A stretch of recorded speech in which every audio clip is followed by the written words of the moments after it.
Hi friends, ಉದ್ಯಮ YouTube ಚಾನಲ್ಗೆ ಸ್ವಾಗತ. ಫ್ರೆಂಡ್ಸ್, ಇವತ್ತಿನ ವಿಡಿಯೋದಲ್ಲಿ ಒಂದು ಬರೀ 20,000 ರೂಪಾಯಿ ನಿಮ್ಮ ಹತ್ರ ಇದೆ ಅಂದರೆ ನೀವು ಕೂಡ ಆರಾಮಾಗಿ ಮನೆಯಲ್ಲೇ ಮಾಡ್ಬೋದು. ಹಾಗೆಯೇ ಒಂದು ಗ್ರಾಮ ಪಂಚಾಯತಿ ಲೆವೆಲಲ್ಲಿ ಒಂದು ಬಿಸ್ನೆಸ್ನ ಮಾಡಬೇಕು ಅಂತ ಅಂದ್ಕೊಂಡಿದ್ರೆ ಆಯುರ್ಬ್ರಹ್ಮ ವೆಲ್ನೆಸ್ನವ್ರು ನಿಮಗೆ ರಿಟೇಲ್ ಫ್ರಾಂಚೈಸಿನ ಕೊಡ್ತಾ ಇದ್ದಾರೆ ಅಂತ ಹೇಳ್ಬೋದು. ಬರೀ ಒಂದು 20,000 ರೂಪಾಯಿ ಇನ್ವೆಸ್ಟ್ಮೆಂಟಿಂದನೂ ಕೂಡ ನೀವು ಆರಾಮಾಗಿ ಮಾಡ್ಕೊಳ್ಬೋದು. ನಿಮಗೆ ಕಂಪ್ನಿ ಸಪೋರ್ಟ್ನ ಕೊಡುತ್ತೆ, ಮಾರ್ಕೆಟಿಂಗ್ ಯಾವ ರೀತಿ ಮಾಡಬೇಕು, ಟ್ರೈನಿಂಗ್ ಆಗಿರೋದು ಪ್ರತಿಯೊಂದು ಕೂಡ ನಿಮಗೆ ಹೇಳ್ಕೊಡುತ್ತೆ ಅಂತ ಹೇಳ್ಬೋದು. ಅಷ್ಟೇ ಅಲ್ಲದೆ ತುಂಬ ಜನಕ್ಕೆ ಬಿಸ್ನೆಸ್ನ ಮಾಡಬೇಕು ಅಂತ ಆಸೆ ಇರುತ್ತೆ, ಅಂಥವ್ರು ಕೂಡ ಒಂದು ಒಳ್ಳೆಯ ಆಪರ್ಚುನಿಟಿ ಅಂತ ಹೇಳ್ಬೋದು. ಇದು ಎಲ್ಲರಿಗೂ ಸಿಗ್ತಾ ಇಲ್ಲ. ಗೂಗಲ್ ಫಾರ್ಮ್ನ ಫಿಲ್ನ ಮಾಡಬೇಕು, ಅದರಲ್ಲಿ ಸೆಲೆಕ್ಟ್ ಆದವ್ರಿಗೆ ಮಾತ್ರ ಕೊಡ್ತಾ ಇದ್ದಾರೆ. ಒಂದು ಜೆನ್ಯೂನ್ ಆಗಿ ಬಿಸ್ನೆಸ್ನ ಮಾಡಬೇಕು ಅಂತ ಇರೋರಿಗೆ ಮಾತ್ರ ಈ ಆಪರ್ಚುನಿಟಿನ ಕೊಡ್ತಾ ಇದ್ದಾರೆ ಅಂತ ಹೇಳ್ಬೋದು. ಇವತ್ತಿನ ವಿಡಿಯೋದಲ್ಲಿ ಬಿಸ್ನೆಸ್ನ ಯಾವ ರೀತಿ ಮಾಡೋದು, ಹೇಗೆಲ್ಲ ಬಿಸ್ನೆಸ್ನ ಮಾಡ್ಬೋದು, ಹಾಗೆ ಏನೆಲ್ಲ ಪ್ರಾಡಕ್ಟ್ಗಳಿದೆ ಅಂತ ಇಲ್ಲಿನ ಸರ್ ಇದ್ದಾರೆ, ಅವ್ರ ಹತ್ರನೇ ತಿಳ್ಕೊಳ್ಳೋಣ ಬನ್ನಿ. ನಾನು ಆ್ಯಕ್ಚುಲಿ ಝೀರೋದಿಂದ ಸ್ಟಾರ್ಟ್ ಮಾಡಿರೋದು ಬಿಸ್ನೆಸ್ನ. 50,000 ರೂಪಾಯಿಂದ ಸ್ಟಾರ್ಟ್ ಮಾಡಿ 20 ಲಕ್ಷ ಬಿಸ್ನೆಸ್ ಮಾಡ್ತಿದ್ದಾರೆ, 30 ಲಕ್ಷ ಮಾಡ್ತಿದ್ದಾರೆ. ಈಗ ಬಿಸ್ನೆಸ್ ಎಷ್ಟಾಗ್ತಾ ಇದೆ ಸರ್? ಸೊ ಪರ್ ಮಂತ್ ಅಂದಾಜು ಒಂದು 20,000 ರುಪೀಸಿಂದ ನಾವು ಬಿಸ್ನೆಸ್ನ ಕೊಡ್ತೀವಿ. ನನಗೆ ಏನೂ ಇರಲಿಲ್ಲ, ಜೋಬಲ್ಲಿ 10 ರೂಪಾಯಿ ಕಾಸು ಇರಲಿಲ್ಲ. ನಾನು ಸುಮಾರು ಸಲ ಹೇಳಿದ್ದೀನಿ, ತುಂಬ ಕಷ್ಟ ಅನುಭವಿಸಿದ್ದೀನಿ. ರಿಲೇಷನ್ಸ್ ಆಗಲಿ ಯಾರೂ ಆಗಲಿ ನನ್ನ ಯಾರೂ ಮಾತಾಡ್ತಿರ್ಲಿಲ್ಲ. ಜಾಸ್ತಿ ಏನು ಗೊತ್ತಾ, ಕೆಲಸ ಸಿಕ್ಕಿರಲ್ಲ, ಚೆನ್ನಾಗಿ ಓದಿರ್ತಾರೆ, ನಾನು ಏನಾರು ಮಾಡ್ಬೇಕಂತ ಇರ್ತದೆ. ಅಂಥವ್ರು ನಾನು ಏನಾರು ಮಾಡ್ತೀನಿ ಅಂತ ಬಂದರೆ ಸರ್ ನಂಗೆ ಭಾಳ ಇಷ್ಟ ಸರ್. ಅಂಥವ್ರು ಕಂಡ್ರೆ ಚೆನ್ನಾಗಿ ಇಂಟ್ರೆಸ್ಟ್ ಆಗಿರೋರು ಯಾರು ಬಂದರೆ ನಾನು ಇದನ್ನಲ್ಲ ಸರ್, ನಾನು ನಿಂತ್ಕೊಂಡು ಬೆಳೆಸ್ಕೊಡ್ತೀನಿ ಸರ್. ಈ ಕಾಟಾಚಾರಕ್ಕಂತ ದಯವಿಟ್ಟು ಯಾರು ಫ್ರಾಂಚೈಸಿನೇ ತಗೊಳಕ್ ಹೋಗ್ಬೇಡಿ. ಹಾಗೆ ಸ್ಟಾರ್ಟಿಂಗಲ್ಲಿ ಒಂದು ನಿಮ್ಮ ಚಾನಲಿಂದನೇ 100 ಜನ ಬಂದಿದ್ದು. ಆ್ಯಕ್ಚುಲಿ ಇದನ್ನು 100 ಜನ ಫ್ರಾಂಚೈಸಿನ ಸ್ಟಾರ್ಟಿಂಗ್ ಕೊಟ್ಟು ಅದನ್ನು 20,000 ಮಾಡಿರ್ತಾರಲ್ಲ, ಅದನ್ನು ಅವರು ಇಷ್ಟ ಆಗಲಿಲ್ಲ ಅಂತ ಹೇಳಿದ್ರು ವಾಪಸ್ ಮಾಡಿ ದುಡ್ಡು ವಾಪಸ್ ಇಸ್ಕೋಬೋದು. ಇನ್ ಕೇಸ್ ಹೌದು, ಈ ಥರ ಯಾವ್ದು ಬೇರೆ ಯಾವ್ದು ಕಂಪ್ನಿನೂ ಕೊಡಲ್ಲ. ಹೌದು, ಸ್ಟಾರ್ಟಿಂಗಲ್ಲಿ ಮನೇಲೇ ಮಾಡ್ಬೋದು ಸರ್. 20,000ನ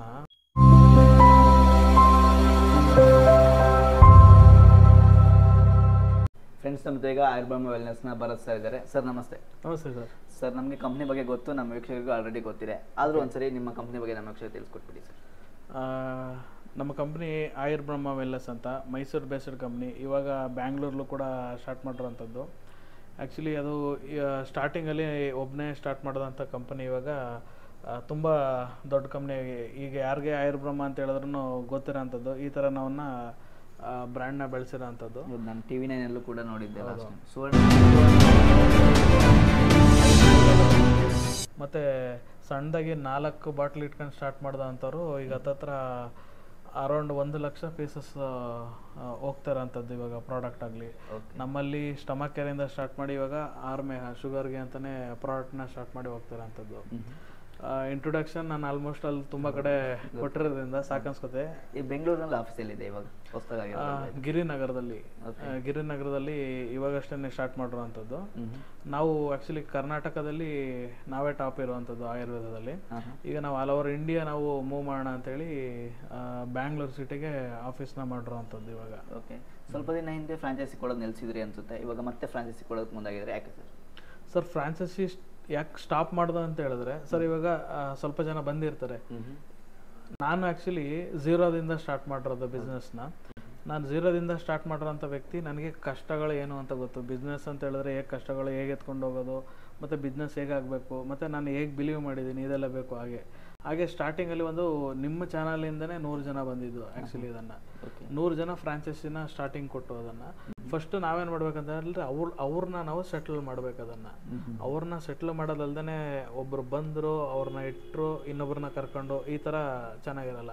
ಆ್ಯಕ್ಚುಲಿ ನಾವು ಸ್ವಲ್ಪ ಮೌತ್ ಆಫ್ ಗ್ರೋಯಿಂಗ್ ಸರ್. ಅದನ್ನು ಬಾಯಿ ಪ್ರಚಾರದಿಂದ ಬೆಳೀತಾರಂಥ ಕಂಪ್ನಿ ಇರೋದ್ರಿಂದ ನಾವೇನು ಮಾಡ್ಬೇಕಂದ್ರೆ ಬಂದಿರೋರನ್ನ ಫಸ್ಟ್ ಸೆಟಲ್ ಮಾಡಿ ಅದು ಮಾಡಿರ್ಬೋದು. ನೀವು ಲಾಸ್ಟ್ ಒಂದು ವಿಡಿಯೋ ಹಾಕಿದ್ದಾರೆ ನೋಡಿ ಎಲ್ಲರೂ, ಅರೌಂಡ್ ಅವ್ರಿಗೆ 50% ಪ್ರಾಫಿಟ್ ಅಂದ್ರೆ ಈ ಥರ ಪ್ರಾಫಿಟ್ ಮಾಡ್ತಿದ್ದಾರೆ ಅಲ್ವಾ. ಫಸ್ಟು ಅವ್ರು ಸೆಟ್ಲ್ ಆದ್ರಲ್ವ. ಈಗ ಸೆಟ್ಲ್ ಆದಮೇಲೆ ನಾವೇನು ಮಾಡ್ತೀವಿ ಅಂತ ಹೇಳಿದ್ರೆ ಇನ್ನೊಂದು ಲಾಸ್ಟ್ ಬ್ಯಾಚು, ಬಟ್ ಇದೇ ಫೈನಲ್ ಬ್ಯಾಚ್. ಮತ್ತೆ ಫ್ರಾಂಚೈಸಿ ಅನ್ನೋದನ್ನ ಕೊಡೋಲ್ಲ, but first in first out ಅಂತ ಹೇಳ್ತೀವಿ. ಇದರಲ್ಲೂ ಕೂಡ ನಾವು ಸುಮ್ಮನೆ ಯಾರೋ ಬಂದರು ಅಂತ ನಾವು ಫ್ರಾಂಚೈಸಿನ ಕೊಡೋವಂಥದ್ದಲ್ಲ. ಫಸ್ಟ್ ನಾವು ಸೆಲೆಕ್ಟ್ ಮಾಡ್ತೀವಿ, ನಮಗೆ ಈ ಥರ ಯೂಸ್ ಆಗ್ತಾರ. ಮೇಯ್ನ್ ಏನು ಗೊತ್ತಾ ಸರ್, ಇಂಟ್ರೆಸ್ಟ್ ಸರ್ ಬೇಕು ಅಷ್ಟೇ. ನನಗೇನು ಅಂದರೆ ನಂಗೊಂದು ಛಲ ಇತ್ತು. ಯಾಕಂದರೆ ನಾನು ಏನೂ ಇಲ್ಲದ ವ್ಯಕ್ತಿ. ಅದನ್ನು ನನಗೆ ಏನೂ ಇರಲಿಲ್ಲ, ಜೋಬಲ್ಲಿ 10 ರೂಪಾಯಿ ಕಾಸು ಇರಲಿಲ್ಲ. ನಾನು ಸುಮಾರು ಸಲ ಹೇಳಿದ್ದೀನಿ, ತುಂಬ ಕಷ್ಟ ಅನುಭವಿಸಿದ್ದೀನಿ. ರಿಲೇಷನ್ಸ್ ಆಗಲಿ ಯಾರೂ ಆಗಲಿ ನನ್ನ ಯಾರೂ ಮಾತಾಡ್ತಿರ್ಲಿಲ್ಲ. ಅವನು ಯಾಕೆ ಹುಟ್ದ ಅನ್ನೋಷ್ಟು ವೇಸ್ಟ್ ಅಂತ ಯೋಚನೆ ಮಾಡ್ತಿದ್ರು. ಒಂದು ಟೈಮ್ ಅನ್ನೋದು ನನಗೆ ಪಾಠ ಕಲಿಸ್ತು. ಆ ಪಾಠ ಕಲಿಸ್ದಾಗ ಏನಾಯ್ತು ಅಂತ ಹೇಳಿದ್ರೆ, ನಾನು ಬೆಳಿಬೇಕು ಅನ್ನೋದನ್ನ ನನ್ನ ಮೈಂಡ್ಗೆ ಸೆಟ್ ಆಯಿತು. ನಾನು ಎಲ್ಲರ ಮುಂದೆ ನಾನೊಂದು ಈ ಥರ ಎಲ್ಲ ಮಾತಾಡ್ತಿದ್ದಾರಲ್ಲ, ಎಲ್ಲರ ಮುಂದೆ ನಾನು ಒಂದು ಲೆವೆಲ್ಗೆ ಬೆಳೆಯೋಣ ಅಂತೇಳಿ ಸ್ಟಾರ್ಟ್ ಮಾಡಿದ್ದೆ ಸರ್. ಈಗ ಯಾವ ಥರ ಬೆಳೆದಿದ್ದೀನಿ ಅಂತ ಹೇಳಿದ್ರೆ, ಆಲ್ಮೋಸ್ಟ್ ಅಲ್ಲಿ ಎಲ್ಲರಿಗೂ ಪರಿಚಯ ಇದ್ದೀನಿ ಅಂತ ಅನ್ಕೋತೀನಿ, ಎಲ್ಲರಿಗೂ ಅಷ್ಟೇ. ಟರ್ನ್ ಎಷ್ಟಿದೆ ಸರ್ ಇವಾಗ? ಸರ್ ಟರ್ನ್ ಓವರ್ ಅಂತ ಹೇಳಲಿಕ್ಕಿಂತನೂ 100 ಫ್ರಾಂಚೈಸಿ ಅವರು ಇದ್ದಾರೆ ಸರ್. ನೀವೇ ಯೋಚನೆ ಮಾಡಿ, ಒಬ್ಬೊಬ್ಬರು ಅವ್ರದ್ದೇ 10 ಲಕ್ಷ 20 ಲಕ್ಷ ಬಿಸ್ನೆಸ್ ಅಂತ ಹೇಳ್ತಿದ್ದಾರೆ ಅಂತ ಹೇಳಿದ್ರೆ, ನಮ್ಮದು ಒಂದು ತಕ್ಕ ಮಟ್ಟಿಗೆ ಹೋಗಿರೋ ಅಂಥದ್ದು ಅಷ್ಟೇ. ಬಟ್ ಇವಾಗಲೂ ಅಷ್ಟೇ ಹೊಸ ಪ್ರಾಡಕ್ಟ್ಗಳನ್ನ ರಿಲೀಸ್ ಮಾಡ್ತಿದ್ದೀವಿ ಅಷ್ಟೇ. ಈಗಷ್ಟೇ ಆರ್ಮೇಹ ಅಂತ ಬಂತು, ತುಂಬ ಹೈ ಕ್ಲಾಸ್, ಎಲ್ಲ ಕಡೆನೂ ನೀವು ನೋಡ್ತಾ ಇರ್ಬೋದು ಆರ್ಮೇಹ ಆ ಥರ ಫೇಸ್ಬುಕ್ಕಲ್ಲೆಲ್ಲ ಕಡೆ ಬರ್ತಾ ಇದೆ ಅಂತ. ಇವಾಗ ಮತ್ತೆ ಇನ್ನೊಂದು ಪ್ರಾಡಕ್ಟ್ನ ರಿಲೀಸ್ ಮಾಡಿದ್ದೀವಿ, ಆ್ಯಂಟಿ ಸ್ಮೋಕಿಂಗ್ ಟೀ ಅಂತ. ಈ ಸ್ಮೋಕಿಂಗ್ ಬಿಡೋಕ್ಕಾಗಲ್ಲ ಅಂಥವ್ರಿಗೆ ಬಿಡಿಸ್ಬೋದು, ಈ ಥರದೊಂದು ಪ್ರಾಡಕ್ಟ್ನ ತಂದು. ಮತ್ತು ಇನ್ನೊಂದು ಆ್ಯಂಟಿ ಆಲ್ಕೋಹಾಲ್ ಅಂತಲೂ ಒಂದು ಪ್ರಾಡಕ್ಟ್ನ ಇವಾಗ ರಿಲೀಸ್ ಮಾಡ್ತಿದ್ದೀವಿ, ಡ್ರಿಂಕ್ಸ್ನ ಕೂಡ ಬಿಡಿಸ್ಲಿಕ್ಕೆ ನ್ಯಾಚುರಲಾಗಿ. ಮತ್ತು ಇನ್ನೊಂದು ಗಟ್ಸ್ ಕೇರ್ ಅಂತ ಬರ್ತಿದೆ. ಗಟ್ಸ್ ಕೇರ್ ಅಂತ ಹೇಳಿದ್ರೆ ನನ್ನ ಒಳಗಡೆ ಏನಂತ ವಿಷನ ಟಾಕ್ಸಿನ್ಸ್ನ ರಿಮೂವ್ ಮಾಡಲಿಕ್ಕೆ ಅಂತಾನೆ. ಆಲ್ಮೋಸ್ಟ್ ಅಲ್ಲಿಗೆ ಎಕ್ಸಾಂಪಲ್, ಸ್ಮೋಕಿಂಗ್ ಈಗ ಬಿಟ್ಟರು ಅಷ್ಟೇ, ಬಟ್ ಒಳಗಡೆ ಏನಂತ ಟಾಕ್ಸಿನ್ ಹೋಗ್ಲಿಕ್ಕೆ ಒಂದು ವರ್ಷನಾದ್ರು ಟೈಮ್ ತೊಗೊಳುತ್ತೆ. ಅದನ್ನು ಆ ಥರ ನಿಕೋಟಿನು, ಕಫ, ಇವೆಲ್ಲ ಬ್ಲಡ್ ಇಂಪ್ಯೂರಿಟಿ ಇರ್ತದಲ್ಲ, ಇದನ್ನೆಲ್ಲ ಕ್ಲೀನ್ ಆಗಲಿಕ್ಕೆ ಅಂತಲೇ ನಾವೇನು ಮಾಡಿದ್ದೀವಿ ಅಂದರೆ ಒಂದು ಗಟ್ಸ್ ಕೇರ್ ಅಂತ ತಂದಿದ್ದೀವಿ. ಆ ಪ್ರಾಡಕ್ಟು ಕಂಪ್ಲೀಟಾಗಿ ನನ್ನ ದೇಹನ ಶುದ್ಧಿ ಮಾಡಿ ಬೇಡದರನ್ನೆಲ್ಲ ಹೊರ ಹಾಕುತ್ತದೆ. 1 ಡೇಲಿ ಹಾಕತ್ತೆ ಸರ್, ಒಂದು ದಿನದಲ್ಲೇ ರಿಸಲ್ಟ್ ಬರೋವಂಥದ್ದು ಈ ಥರದ್ದು. ಮತ್ತು ನೆಕ್ಸ್ಟ್ ಇನ್ನೊಂದು ಥೈರಾಯ್ಡ್ಗೆ ಅಂತ ಮಾಡ್ತಿದ್ವಿ. ಮತ್ತು ಇವಾಗ ಜಾಸ್ತಿ ಬಂಜೆತನ, ಮಕ್ಕಳಿಲ್ದಿರೋ ಪ್ರಾಬ್ಲಮ್ಗಳು ಜಾಸ್ತಿ ಆಗ್ತಿದೆ ಅಂತ ಕೇಳ್ಪಟ್ವಲ್ಲ, ಅದಕ್ಕೆ ಒಂದು ಒಳ್ಳೆ ಬೆಸ್ಟ್ ರಿಸಲ್ಟ್ ಇರೋಂಥದ್ದನ್ನ ಪ್ರಾಡಕ್ಟ್ನ ರೆಡಿ ಮಾಡಿಸಿದ್ದೀವಿ. ಅದ್ರ ಜೊತೆಗೆ ಮೊದಲು ಇವಾಗ ಏನು ಮಾಡಿದ್ದೀವಿ ಅಂದರೆ ಡಾಕ್ಟರ್ಸ್ಗಳನ್ನ ಹಿಡಿಸಿದ್ದೀವಿ. ಈಗ ನಮ್ಮ ಗಿರಿನಗರದಲ್ಲೇ ಎಕ್ಸ್ಪರ್ಟ್ಗಳಿದ್ದಾರೆ, ಡಾಕ್ಟರ್ಸ್ಗಳಿದ್ದಾರೆ. ನೀವು ಅವ್ರನ್ನ ಕನ್ಸಲ್ಟ್ ಮಾಡಿದ್ರೆ ಏನೇ ಪ್ರಾಬ್ಲಮ್ ಇದ್ರೂ ಅವ್ರ ಹತ್ರ ಸೊಲ್ಯೂಷನ್ ಇರುತ್ತೆ. ಜೊತೆಗೆ ಮೆಡಿಕೇಷನ್ ಮಾಡ್ಕೊಡ್ತೀವಿ, ಟ್ರೀಟ್ಮೆಂಟು ಕೊಡ್ತೀವಿ. ಈ ಥರದ್ದೆಲ್ಲ ಆಯುರ್ಬ್ರಹ್ಮ ಸ್ಟಾರ್ಟ್ ಮಾಡಿದ್ದೀವಿ ಈ ಥರ. ಬಟ್ ಇವಾಗ ನಾವೇನು ಮಾಡಿದ್ದೀವಿ ಅಂದರೆ ಒಂದು ಫೈನಲ್ ಬ್ಯಾಚ್ನ ಫ್ರಾಂಚೈಸಿನ ಸೆಲೆಕ್ಟ್ ಮಾಡ್ತಿದ್ದೀವಿ. ಓಕೆ ಅಲ್ವಾ? ಇವ್ರನ್ನ ಯಾವ ಥರ ಇರಬೇಕು ಅಂತ ನಾನು ಹೇಳ್ತೀನಿ. ಫಸ್ಟ್ ಆಫ್ ಆಲ್ ಮೇಯ್ನು ನಾನು ಏನಕ್ಕೆ ಹೇಳ್ತಿದ್ದೀನಿ ಅಂತ ಹೇಳಿದ್ರೆ, ಇಂಟ್ರೆಸ್ಟ್ ಅನ್ನೋದು ಮೇಯ್ನ್ ಇಂಪಾರ್ಟೆಂಟ್ ಅಷ್ಟೇ. ಯಾರೋ ಸುಮ್ಮನೆ ಕಾಟಾಚಾರಕ್ಕೆ ಬಂದ್ಬಿಟ್ಟು ನಾನು ಬಿಸ್ನೆಸ್ ಮಾಡ್ಬಿಡ್ತೀನಿ ಅಂತ ಹೇಳ್ಬಿಟ್ಟು 1 ಲಕ್ಷ 2 ಲಕ್ಷ ತಂದು ಇಡ್ತೀವಿ, ಬಿಸ್ನೆಸ್ ಸ್ಟಾರ್ಟ್ ಮಾಡ್ತೀವಿ ಅಂತ ಹೇಳಿದ್ರೆ ನಮ್ಮ ತಾಯಣಿಗೋದಾಗಲ್ಲ, ಯಾವುದೇ ಕಾರಣಕ್ಕಾಗಲ್ಲ. ಮೇಯ್ನ್ ಅವ್ರ ಇಂಟ್ರೆಸ್ಟು. ನನಗೆ ಅಂತ ಒಂದು ಗೋಲ್ ಸೆಟ್ ಇರಬೇಕು. ಸರ್ ನಾನು ಏನೇ ಹೊಸ ಪ್ರಾಡಕ್ಟ್ ಬಂದ್ರೂ ಫಸ್ಟ್ ಸೇಲ್ಸ್ ನಾನು ಫ್ರಾಂಚೈಸಿ ಅವ್ರದ್ದು ಮಾಡಿಸಲ್ಲ, ಫಸ್ಟ್ ಸೇಲ್ನ ನಾನೇ ಮಾಡ್ತೀನಿ ಪರ್ಸ್ನಲ್ ಆಗಿ. ನಾನು ಆ್ಯಕ್ಚುಲಿ ಇದನ್ನ ಆರ್ಮೇಹನ 10,000 ಪೀಸ್ನ ಒಂದೇ ತಿಂಗಳಿಗೆ ಫಸ್ಟ್ ನಾನೇ ಮಾಡಿದೆ. ನಾನು ಅದಾದ್ಮೇಲಿಂದ ಫ್ರಾಂಚೈಸಿ ಅವ್ರನ್ನ ಕರೆದು ನಾನು ಹೇಗೆ 10,000 ಪೀಸ್ನ ನಾನು ಸೆಲ್ ಮಾಡಿದೆ ಕಸ್ಟಮರ್ಗೆ ಅನ್ನೋದನ್ನ ನಾನು ಅವ್ರಿಗೆ ಹೇಳ್ಕೊಡ್ತೀನಿ. ಆಯ್ತಾ ಸರ್? ಅದೊಂದು 10,000ದಿಂದ ಎಷ್ಟು ಟರ್ನ್ ಓವರ್ ಆಗುತ್ತೆ ನೀವೇ ನೋಡಿ ಸರ್ ಅದನ್ನು. ಆಯ್ತಾ? ಒಬ್ಬರ ಲೈಫೇ ಸೆಟ್ಲ್ ಆಗೋಗುತ್ತೆ ಸರ್, ಆ ಥರ ಇದೆ ಅಲ್ವಾ? ಈ ಥರ ಎಜುಕೇಷನ್ ಅಂತೂ ನಾವು ಕೊಡ್ತೀವಿ ಅಷ್ಟೇ. Main first of all interest ಇರಬೇಕು ಸರ್. ಇಂಟ್ರೆಸ್ಟ್ ಜೊತೆಗೆ ನಮ್ಮದು ಅಂತ ಒಂದು ಸ್ಟೆಪ್ಸ್ ಇದೆ ಅಷ್ಟೇ, ಲೆವೆಲ್ ಇದೆ ಅಂತ ಅಷ್ಟೇ. ಈಗ ಫಸ್ಟ್ ಲೆವೆಲ್ ಬಂದು ಯಾವ ಥರ ಅಂತ ಹೇಳಿದ್ರೆ, ಈಗ 5 ಲಕ್ಷ ಇದೆ, ನಾನು 5 ಲಕ್ಷ ಬಿಸ್ನೆಸ್ ಸ್ಟಾರ್ಟ್ ಮಾಡ್ತೀನಿ ಅಂತ ಬಂದ್ರೂ ನಾವು ಫಸ್ಟ್ ಲೆವೆಲಿಂದನೇ ಸ್ಟಾರ್ಟ್ ಮಾಡ್ತೀವಿ. ಅದು ನಿಮಗೆ ಗೊತ್ತಿರೋ ಹಾಗೆ 20,000 ರುಪೀಸಿಂದ ನಾವು ಬಿಸ್ನೆಸ್ನ ಕೊಡ್ತೀವಿ. ಏನಕ್ಕೆ 20,000 ಅಂತ ಹೇಳಿದ್ರೆ, ಇದು ಟ್ರಯಲ್ ಅಂತ ಅಂದ್ಕೊಳ್ಳಿ, ಇಲ್ಲ ಟ್ರೈನಿಂಗ್ ಅಂತ ಅಂದ್ಕೊಳ್ಳಿ. ಆ ಟ್ರಯಲ್ ಟೈಮಲ್ಲಿ 20,000 ರೂಪಾಯಿನ ಪರ್ಚೇಸ್ ಮಾಡಿ ಅದಕ್ಕೆ ನಿಮಗೆ 30% ಡಿಸ್ಕೌಂಟ್ ಸಿಗುತ್ತೆ. ಆ 20,000 ರೂಪಾಯಿ ಪ್ರಾಡಕ್ಟ್ನ ಹೇಗೆ ಮೂವ್ ಮಾಡ್ಕೊಳ್ಳೋದು ಅಂತ ನಮ್ಮ ಆಫೀಸಲ್ಲಿ BDMs ಇದ್ದಾರೆ, ಬಿಸ್ನೆಸ್ ಡೆವಲಪ್ಮೆಂಟ್ ಮ್ಯಾನೇಜರ್ಸ್ ಇದ್ದಾರೆ. ಅವ್ರು ಏನು ಮಾಡ್ತಾರೆ ಅಂದರೆ 20,000 ಪ್ರಾಡಕ್ಟ್ನ ಯಾವ ಥರ ನಾವು ಮೂವ್ ಮಾಡ್ತೀವಿ ಅನ್ನೋದನ್ನ ಅವ್ರಿಗೆ ನಿಮಗೆ ಟ್ರೈನಿಂಗ್ ಕೊಡ್ತಾರೆ. ಅದು ನಿಮಗೆ 1 ಮಂತ್ ಟ್ರೈನಿಂಗ್. ಅದನ್ನು ಆ 1 ಮಂತಲ್ಲಿ ನಿಮ್ಗೇನಾದರೂ ಓಕೆ ಬಿಸ್ನೆಸ್ ಚೆನ್ನಾಗಿದೆ, ಪ್ರಾಡಕ್ಟ್ ಅಂತೂ ಅಲ್ಟಿಮೇಟ್, ನೀವು ಯಾವುದೇ ಕ್ವಶನ್ ಹಾಕಂಗಿಲ್ಲ, ಪ್ರಾಡಕ್ಟು ಚೆನ್ನಾಗಿದೆ, ರೀಆರ್ಡರ್ಗಳು ಬರ್ತಿದೆ, ನಾನು ಕೂಡ ಏನಾದ್ರು ಲೈಫಲ್ಲಿ ಸೆಟ್ಲ್ ಆಗ್ಬೋದು, ತುಂಬ ಜನ ಆಗಿದ್ದಾರೆ ಅಂತ ಏನಾದ್ರು ನಿಮ್ಗೆ ಓಕೆ ಅನಿಸಿದ್ರೆ ನೆಕ್ಸ್ಟ್ ಸೆಕೆಂಡ್ ಲೆವೆಲ್ಗೆ ಮೂವ್ ಆಗಬೇಕು. ಅದು ಬಂದು 2.5 ಲಕ್ಷ ಪ್ರಾಡಕ್ಟ್ನ ಪರ್ಚೇಸ್ ಮಾಡಬೇಕು. ಅಲ್ಲಿ ನಿಮಗೆ 40% ಡಿಸ್ಕೌಂಟಲ್ಲಿ ಪ್ರಾಡಕ್ಟ್ನ ಕೊಡ್ತೀವಿ. ಆ 2.5 ಲಕ್ಷ ನೀವು ಪ್ರಾಡಕ್ಟ್ನ ಬೈ ಮಾಡಿದಾಗ ಕಂಪಲ್ಸರಿ ಒಂದು GST ಬೇಕಾಗುತ್ತೆ. GST ಬೇಕಾಗುತ್ತೆ. ಮತ್ತು 2 ಸ್ಟಾಫ್ ಟೆಲಿಕಾಲರ್ಸ್ ಬೇಕಾಗ್ತಾರೆ. ಮತ್ತು ಒಬ್ಬರನ್ನ ಏನಾದ್ರು ಅಕೌಂಟ್ಸ್ನ ಮೇಂಟೈನ್ ಮಾಡಲಿಕ್ಕೆ, ಈ ಥರದವ್ರನ್ನ ಮಾಡಲಿಕ್ಕೆ, ಮತ್ತು ಒಂದು ಸಿಸ್ಟಮ್ಮು. ಮತ್ತು ಇದನ್ನು ಮತ್ತು ನಮ್ಮದೆಲ್ಲ ಪ್ರಾಡಕ್ಟ್ ಯಾವ ಥರ ಅಂತ ಹೇಳಿದ್ರೆ, ಆನ್ಲೈನಿಂದನೇ ಆರ್ಡರ್ಗಳು ಜಾಸ್ತಿ ಬರುತ್ತೆ. ಅವ್ರುಗಳಿಗೆ ನಾವು ಪ್ಯಾಕ್ ಮಾಡೋವಂಥದ್ದು ಇರುತ್ತೆ. ಮತ್ತು ಪೋಸ್ಟ್ ಆಫೀಸ್ಗೆ ಟೈಪ್ ಆಗುವಂಥದ್ದು. ಕೆಲವರು ಕ್ಯಾಶ್ ಆನ್ ಡೆಲಿವರಿ ಕೇಳ್ತಾರೆ, ಅವ್ರಿಗೆ ನಾವೇನು ಮಾಡ್ಬೇಕಂದ್ರೆ ಪ್ಯಾಕ್ ಮಾಡಿ ಕಳಿಸೋವಂಥದ್ದು. ಇವೆಲ್ಲ ಏನಾಗುತ್ತೆ, ಟ್ರೈನಿಂಗ್ ಇರುತ್ತೆ. ಈಗ ಎಕ್ಸಾಂಪಲ್, ನಾನು 2.5 ಲಕ್ಷ ಹಾಕೋಕ್ಕಾಗಲಿಲ್ಲ 30 ಫಸ್ಟ್ ಡೇಯಲ್ಲಿ ಅಂತ ಹೇಳಿದ್ರೆ, ನೆಕ್ಸ್ಟ್ ಮಂತಲ್ಲಿ ನಾವು ಅವ್ರನ್ನ ಕಂಪ್ಲೀಟಾಗಿ ನಮ್ಮ ಫ್ರಾಂಚೈಸಿಯಿಂದ ಆ್ಯಡ್ ಮಾಡ್ಕೊಳ್ಳಲ್ಲ. ಓಕೆ. ಅವ್ರಿಗೆ ಏನು ಮಾಡ್ತೀವಿ ಅಂದರೆ ಅವರು ಏನು ಪ್ರಾಡಕ್ಟ್ನ ಬೈ ಮಾಡಿದ್ರು ಅದಕ್ಕೆ ನಾವು ವಾಪಸ್ ಅಮೌಂಟ್ನ ಕೊಟ್ಟು ಕಳಿಸ್ಬಿಡ್ತೀವಿ. ಫಸ್ಟ್ ಪರ್ಚೇಸ್ ಏನು 20,000 ಮಾಡಿರ್ತಾರಲ್ಲ ಅದನ್ನು ಅವರು ಇಷ್ಟ ಆಗಲಿಲ್ಲ ಅಂತ ಹೇಳಿದ್ರು ವಾಪಸ್ ಮಾಡಿ ದುಡ್ಡು ವಾಪಸ್ ಇಸ್ಕೋಬೋದು. ಇನ್ ಕೇಸ್ ಹೌದು. Okay okay.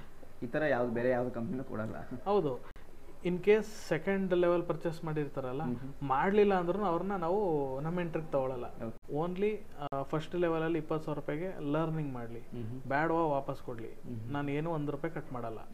ಅವ್ರದ್ದು ಏನು ಕೊಟ್ಟಿರ್ತಾರೆ, ಏನು ಪ್ರಾಡಕ್ಟ್ ಈಗ ಒಂದು 5-10 ಕುಡ್ದಿರ್ತಾರೆ ಬೇರೆಯವ್ರು ಕೊಟ್ಟಿರ್ತಾರೆ ಅದನ್ನೆಲ್ಲ ಏನು ವಾಪಸ್ ಕೊಟ್ಟಿರ್ತಾರೆ ಇದನ್ನ ನಾವೇನು ಮಾಡ್ತೀವಿ ಅಂದರೆ ರೀಫಂಡ್ ಮಾಡಿಕೊಟ್ಟು ಕಳಿಸ್ಕೊಡ್ತೀವಿ. ಅಪ್ಪ ನಿಮ್ಮ ಸಮಸ್ಯೆ ಬೇಡ ಹೋಗಪ್ಪ. ಇಲ್ಲ ಸರ್, ಎಂಥವ್ರು ನೋಡಿದ್ದೀವಿ ಅಂದರೆ ನಿಜ ಒಬ್ಬರು ಇಂಟ್ರೆಸ್ಟ್ ಕೊಟ್ಟು ಬರ್ತಾರೆ ಸರ್. ಕೆಲವರು ಜಾಸ್ತಿ ಏನು ಗೊತ್ತಾ, ಕೆಲಸ ಸಿಕ್ಕಿರಲ್ಲ, ಚೆನ್ನಾಗಿ ಓದಿರ್ತಾರೆ, ನಾನು ಏನಾರು ಮಾಡ್ಬೇಕಂತ ಇರ್ತದೆ ಅಂಥವ್ರು ನಾನು ಏನಾರು ಮಾಡ್ತೀನಿ ಅಂತ ಬಂದರೆ ಸರ್ ನಂಗೆ ಭಾಳ ಇಷ್ಟ ಸರ್ ಅಂಥವ್ರು ಕಂಡ್ರೆ. ಈ ಕೆಲವರು ಬರ್ತಾರೆ ಕಾಟಾಚಾರ, ಅವ್ರ ಅಪ್ಪ ಅಮ್ಮ ಬೈದ್ಬಿಟ್ಟು ಹೋಗೋತ್ತಾಗೆ ಬರ್ತಾರೆ ನೀಟಾಗಿ, ಮಾಡಿ ಸರ್ ಮಾಡಿಕೊಟ್ಬಿಡಿ ತಗೊಳ್ಳಿ 5 ಲಕ್ಷ ಹಾಕ್ಸ್ಬಿಡ್ತೀನಿ ಬಿಡಿ ಸರ್. ಇವೆಲ್ಲ ಜಂಬದ್ದು ಇಲ್ಲಿ ನಡೆಯಲ್ಲ ಸರ್. ಇಂಟ್ರೆಸ್ಟ್ ಇರೋರು ಮಾತ್ರ ನಾನು ಕೊಡೋವಂಥದ್ದು. ಆ್ಯಕ್ಚುಲಿ ನಿಮಗೆ ಗೊತ್ತು ಲಾಸ್ಟ್ ಟೈಮ್ ಎಷ್ಟು ಅಪ್ಲಿಕೇಶನ್ ಬಂತು, ನಾನು ಬರೀ 100 ಮಾತ್ರ ಸೆಲೆಕ್ಟ್ ಮಾಡೋದು. 3,000 ಅಪ್ಲಿಕೇಶನಲ್ಲಿ 100 ಜನ ಮಾತ್ರ ಸೆಲೆಕ್ಟ್ ಮಾಡೋದು. ಹಾಗೆಯೇ ಇವಾಗ ಮಾರ್ಚ್ ಎಂಡ್ ಒಳಗಡೆ ನಾವು ಟಾರ್ಗೆಟ್ ಹಾಕೊಂಡಿದ್ದೀವಿ ಅಷ್ಟೇ. ನೆಕ್ಸ್ಟ್ ಲೆವೆಲ್ ಬ್ಯಾಚ್ನ ತೊಗೊಂಡು ಅದಾದಮೇಲಿಂದ ನಾವು ಫ್ರಾಂಚೈಸಿ ಅನ್ನೋದನ್ನ ಸ್ಟಾಪ್ ಮಾಡ್ತೀವಿ. ಇನ್ನು ಕೊಡಲ್ಲ, ಸಾಕು ಇವ್ರುಗಳೇ ಬೆಳೀಲಿ, ಇವ್ರುಗಳೇ ಏನು ಮಾಡಲಿ. ಹಾಗೆ ತಮಿಳ್ನಾಡಿಗೂ ಕೂಡ ನಾವು ಫ್ರಾಂಚೈಸಿ ಸ್ಟಾರ್ಟ್ ಮಾಡಿದ್ದೀವಿ, ಆಂಧ್ರಕ್ಕೂ ಸ್ಟಾರ್ಟ್ ಮಾಡಿದ್ದೀವಿ, ಡೆಲ್ಲಿಗೂ ಸ್ಟಾರ್ಟ್ ಮಾಡಿದ್ದೀವಿ. ಕರ್ನಾಟಕನ ನಾವೇನು ಮಾಡಿದ್ದೀವಿ ಅಂದರೆ ಕಂಪ್ಲೀಟ್ ಕವರ್ ಮಾಡಿದ್ದೀವಿ ಅಷ್ಟೇ. ಸರ್ ಏನಂದರೆ ಸರ್ ಬೆಳೆಯೋದು ಭಾಳ ಈಸಿ ಸರ್, ಅಷ್ಟೇ. ಒಂದು ಮೋಟಿವ್ ಅನ್ನೋದು ಬೇಕು ಅಷ್ಟೇ, ಬೇರೆ ಏನಿಲ್ಲ. ನಾನು 20,000 ಇನ್ವೆಸ್ಟ್ ಮಾಡಿರ್ತಾರೆ ಅಂಥವ್ರು ಮನೆಯಲ್ಲೇ ಮಾಡ್ಬೋದಾ ಅಥವಾ ಶಾಪ್ಗೆ ಇಡಬೇಕಂತ? ಸರ್ ಸ್ಟಾರ್ಟಿಂಗಲ್ಲಿ ಮನೇಲೇ ಮಾಡ್ಬೋದು ಸರ್. 20,000ನ ಮನೇಲೇ ಮಾಡ್ಬೋದು ಸರ್. ನನ್ನ ಹತ್ರ ನೆಕ್ಸ್ಟು ದುಡ್ಡಿಲ್ಲ ಸರ್, 2.5 ಲಕ್ಷ ಹಾಕಕ್ಕೆ ದುಡ್ಡಿಲ್ಲ ಅಂತ ಹೇಳಿದ್ರೆ ನಾನು ಅಂಥವ್ರನ್ನೂ ಇದು ಮಾಡ್ತಾ ಇಲ್ಲ. ಅವ್ರು ಏನು ಮಾಡ್ಬೋದು ಅಂತ ಹೇಳಿದ್ರೆ ಅವ್ರಿಗೆ ಎಷ್ಟು ಸೇಲ್ಸ್ ಬರುತ್ತೋ ಅಷ್ಟನ್ನೇ ಏನು ಮಾಡ್ಬೋದು, ಪರ್ಚೇಸ್ ಮಾಡಿ ಸೇಲ್ ಮಾಡ್ಬೋದು ಅಷ್ಟೇ. ಅವ್ರನ್ನ ರಿಟೇಲರ್ ಅಂತ ಕರಿತೀವಿ ಅಷ್ಟೇ. ರಿಟೇಲರ್ ಅಂತಾರೆ. ನಾವೇನು ಮಾಡ್ತೀವಿ ಅಂದರೆ ನಮ್ಮ ಕಂಪ್ನಿಗೆ ಟೈಅಪ್ ಆಗಬೇಕಂತ ಹೇಳಿದ್ರೆ ಫ್ರಾಂಚೈಸಿಗೆ 2.5 ಲಕ್ಷದಿಂದ ಸ್ಟಾರ್ಟ್ ಮಾಡಲೇಬೇಕು ಅದನ್ನು. ಆಫ್ಟರ್ ದಟ್ 2.5 ಲಕ್ಷ ಆದಮೇಲೆ ಲೆವೆಲ್ 3ಗೆ 5 ಲಕ್ಷ, ಅಲ್ಲಿಗೆ 45% ಕೊಡ್ತೀವಿ. ನೆಕ್ಸ್ಟು 10 ಲ್ಯಾಕ್ ಪರ್ಚೇಸ್ ಮಾಡಿದ್ರೆ 50%ವರೆಗೂ ಫೈನಲ್ ಇರುತ್ತೆ, ಅದರ ಮೇಲೆ ಏನೂ ಇರಲ್ಲ ಅಷ್ಟೇ. ನಾನು ಏನಕ್ಕೆ ಅಂತ ಹೇಳಿದ್ರೆ ಈ ಕಂಪ್ಲೀಟಾಗಿ ಏನು ಮಾಡ್ತೀವಿ ಅಂತ ಹೇಳಿದ್ರೆ ನಮ್ಮ ಹತ್ರ ಲೀಸ್ಟ್ ಔಟ್ ಇದ್ದರೆ ಕೆಲವು ಸಲ ಆಫರ್ ಕೊಡ್ತೀವಿ. 10ಕ್ಕೆ 1 ಫ್ರೀ ಕೊಡೋದು, 100ಕ್ಕೆ 10 ಫ್ರೀ ಕೊಡೋ ಅಂಥದ್ದು, 5% ಎಕ್ಸ್ಟ್ರಾ ಬೆನಿಫಿಟ್ ಕೊಡೋ ಅಂಥದ್ದು. ಇದೆಲ್ಲ ಏನು ಗೊತ್ತಾ, ನಮ್ಮ ಲೈನಲ್ಲಿ ಇರ್ತದಲ್ಲ ನಮ್ಮ ಹತ್ರ ಯಾರು ಅಗ್ರಿಮೆಂಟ್ ಆಗಿರ್ತಾರೆ ಫ್ರಾಂಚೈಸಿಯವರು ಅವ್ರುಗಳಿಗೆ ಮಾತ್ರ ಬೆನಿಫಿಟ್ ಇರ್ತದೆ ಹೊರತು ರಿಟೇಲರ್ಗೆ ಯಾವುದೇ ಥರ ಬೆನಿಫಿಟ್ಸ್ ಇರಲ್ಲ. ಮತ್ತು ಎವ್ರಿ ಮಂತ್ ಅವರು ಡೆವಲಪ್ಮೆಂಟ್ ಮೀಟಿಂಗ್ ಮಾಡ್ತೀವಿ, ಅದನ್ನು ಎವ್ರಿ ಮಂತ್ ಮೀಟಿಂಗ್ ಅಟೆಂಡ್ ಆಗುತ್ತೆ. ಮತ್ತು ಅವರ ಸ್ಟಾಫ್ಗಳಿಗೆಲ್ಲ ನಾವೇ ಟ್ರೈನಿಂಗ್ ಕೊಡೋವಂಥದ್ದು ಮಾಡ್ಕೊಡ್ತೀವಿ ಕಂಪ್ಲೀಟಾಗಿ. ಸರ್ ನಾನು ಯಾವ ಥರ ಸೆಟಪ್ ಮಾಡ್ಕೊಡ್ತೀವಿ ಅಂತ ಹೇಳಿದ್ರೆ ನೀವೇ ನೋಡ್ಬೋದು, ನಮ್ಮ ಕಡೆ ಫ್ರಾಂಚೈಸಿ ಅವ್ರಗಳನ್ನೆಲ್ಲ ನೀವೇ ಕೇಳಿದ್ದೀರಾ ಒಂದ್ಸಲ. 20 ಲಕ್ಷ 30 ಲಕ್ಷ 10 ಲಕ್ಷ ಅಂತಾನೆ ಹೇಳ್ತಾರೆ ದುಡ್ಡು. ಹೌದು, ನಮಗೆ ಮೈಸೂರಲ್ಲೇ ತುಂಬ ಜಾಸ್ತಿ ಇದ್ದಾರೆ, ಬ್ಯಾಂಗ್ಳೂರ್ಲೂ ಇದ್ದಾರೆ, ನನಗೆ ಗೊತ್ತಿಲ್ಲ ಯಾರ್ಯಾರೆಲ್ಲ ಆ ಥರನೂ ಇದ್ದಾರೆ. ಮತ್ತು ಡೈರೆಕ್ಟಾಗಿ ಪೇಷಂಟ್ಗಳಿಗೂ ಕೂಡ ನಾವೇನು ಮಾಡೋದು ಅಂದರೆ ಡಾಕ್ಟರ್ಸ್ಗಳು ಕೂಡ ಇದ್ದಾರೆ, ಎಕ್ಸ್ಪರ್ಟ್ ಡಾಕ್ಟರ್ಸ್ಗಳು ಕೂಡ ಇದ್ದಾರೆ, ಅವರು ಬೇಕಾದ್ರೆ ಇದು ಮಾಡ್ಬೋದು. ಮತ್ತು ಇನ್ನೊಂದು ಏನಾದ್ರೆ ಬ್ಯಾಂಗ್ಳೂರವ್ರಿಗೆ ಬ್ಯಾಂಗ್ಳೂರಲ್ಲೇ ಆಫೀಸ್ ಮಾಡಿರೋದ್ರಿಂದ ಸ್ವಲ್ಪ ಬೆನಿಫಿಟ್ ಜಾಸ್ತಿ ಇದೆ. ಹೌದೌದು, ಇಲ್ಲೇ ಗಿರಿನಗರ ಬ್ಲಿಂಕಿಟ್ ಇದೆಯಲ್ಲ ಅದ್ರ ಮೇಲ್ಗಡೆ ಮಾಡಿರೋಂಥದ್ದು ಆಫೀಸ್ನ. ಅದನ್ನು ಈಗ ಇನ್ವೆಸ್ಟ್ ಮಾಡ್ತಾರೆ, ಬಿಸ್ನೆಸ್ ಮಾಡಬೇಕಂತ ಆಸೆ ಇರುತ್ತೆ, ಮಾರ್ಕೆಟಿಂಗ್ ಹೇಗೆ ಮಾಡೋದು ಅದ್ರ ಬಗ್ಗೆ ಗೊತ್ತಿರಲ್ಲ, ಇದೆಲ್ಲ ಸೇಲ್ ಆಗುತ್ತೋ ಇಲ್ವೋ ಅನ್ನೋದೊಂದು ಚಿಂತೆ ಇರುತ್ತೆ ಸರ್. ಅದು ಆ್ಯಕ್ಚುಲಿ ನಾವು ಟ್ರೈನಿಂಗ್ ಕೊಡ್ತೀವಿ ಅಂತ ಹೇಳ್ದಲ್ಲ ಸರ್, ಫಸ್ಟ್ ಟ್ರೈನಿಂಗಲ್ಲೇ ಈಗ ನೀವು ಎಕ್ಸಾಂಪಲ್ ನೀವು ದಿನೇಶ್ ಅವರು 20,000 ರೂಪಾಯಿ ತಂದು ಪ್ರಾಡಕ್ಟ್ನ ತೊಗೊಂಡ್ರು ಸರ್, ಆಯಿತಾ. ನಾವೇನು ಮಾಡೋದು ಅಂದರೆ ಅಗ್ರಿಮೆಂಟ್ನ, ಸರ್ ಇನ್ ಕೇಸ್ ನಿಮಗೆ ಈ ಪ್ರಾಡಕ್ಟು 30 ಡೇಸಲ್ಲಿ ಆಗಲಿಲ್ಲ ಅಂತ ಹೇಳಿದ್ರೆ ನಾನು ರೀಫಂಡ್ ಮಾಡಿಕೊಡ್ತೀನಿ ಅಂತ ಅಗ್ರಿಮೆಂಟ್ ಮಾಡೋದು. ಈ ಬಿಟ್ವೀನ್ 30 ಡೇಸಲ್ಲಿ ಸರ್ ಹೇಗೆ ಮಾರ್ಕೆಟಿಂಗ್ ಮಾಡ್ತೀವಿ, ನಾವು ಹೇಗೆ ಸೆಲ್ ಮಾಡ್ತೀವಿ, ಹೇಗೆ ಮಾತಾಡೋದು, ಹೇಗೆ ರಿಆರ್ಡ್ರನ್ನ ತಗೊಳ್ಳೋದು, ಜನಗಳಿಗೆ ಹೇಗೆ ನಾವು ಮೆಥಡ್ಸ್ಗಳನ್ನ ಹೇಳ್ಕೊಡೋದು, ಹೇಗೆ ಯೂಸ್ ಮಾಡೋದು ಅಂತ ಹೇಳ್ಕೊಡೋದು, ಮತ್ತು ಹೇಗೆ ಫಾಲೋಅಪ್ ಮಾಡೋದು ಅಂತ ಹೇಳ್ಕೊಡೋದು, ಇದನ್ನೆಲ್ಲ 1 ಮಂತ್ ಗ್ಯಾಪಲ್ಲಿ ನಾವು ಟ್ರೈನಿಂಗ್ ಕೊಡ್ತೀವಿ. ಅಂದರೆ ನೀವು ಬಂದು ಇಲ್ಲೇ ಕೂತ್ಕೋಬೇಕು ಅಂತ ಹೇಳ್ತಿಲ್ಲ, ಒಂದು ದಿನ ಮಾತ್ರ ನೀವು ಟ್ರೈನಿಂಗ್ ತೊಗೊಂಡು ಹೋದ್ರೆ ಸಾಕು. ಇನ್ನೇನು ಮಾಡ್ತಾರೆ ಅಂದರೆ ನಿಮ್ಮ ಟಚ್ಚಲ್ಲಿ ಇರ್ತಾರೆ ಅವ್ರನ್ನ, ನಿಮ್ಮ ಟಚ್ಚಲ್ಲಿ ಈಗ ಮಾಡಿ ಈಗ ಪಾರ್ಸಲ್ ಹೋದರೆ ಈ ಥರ ಪ್ಯಾಕ್ ಮಾಡಿ, ಈ ಥರ ಕಳಿಸಿ, ಇದನ್ನೆಲ್ಲ ಅವ್ರು ಏನು ಮಾಡ್ತಾರೆ ಕಂಪ್ಲೀಟಾಗಿ ಹೇಳ್ಕೊಡ್ತಾರೆ. ಓಕೆ, ಅಷ್ಟೇ. ನಿಮ್ಗೆ 1 ಮಂತಲ್ಲಿ ನೋಡಿ ಸರ್ ಇಷ್ಟ ಆಗಲಿಲ್ವಾ ವಾಪಸ್ ಮಾಡಿ. ಈ ಥರ ಆಪರ್ಚುನಿಟಿ ಯಾರೂ ಕೊಡ್ತಾ ಇಲ್ಲ.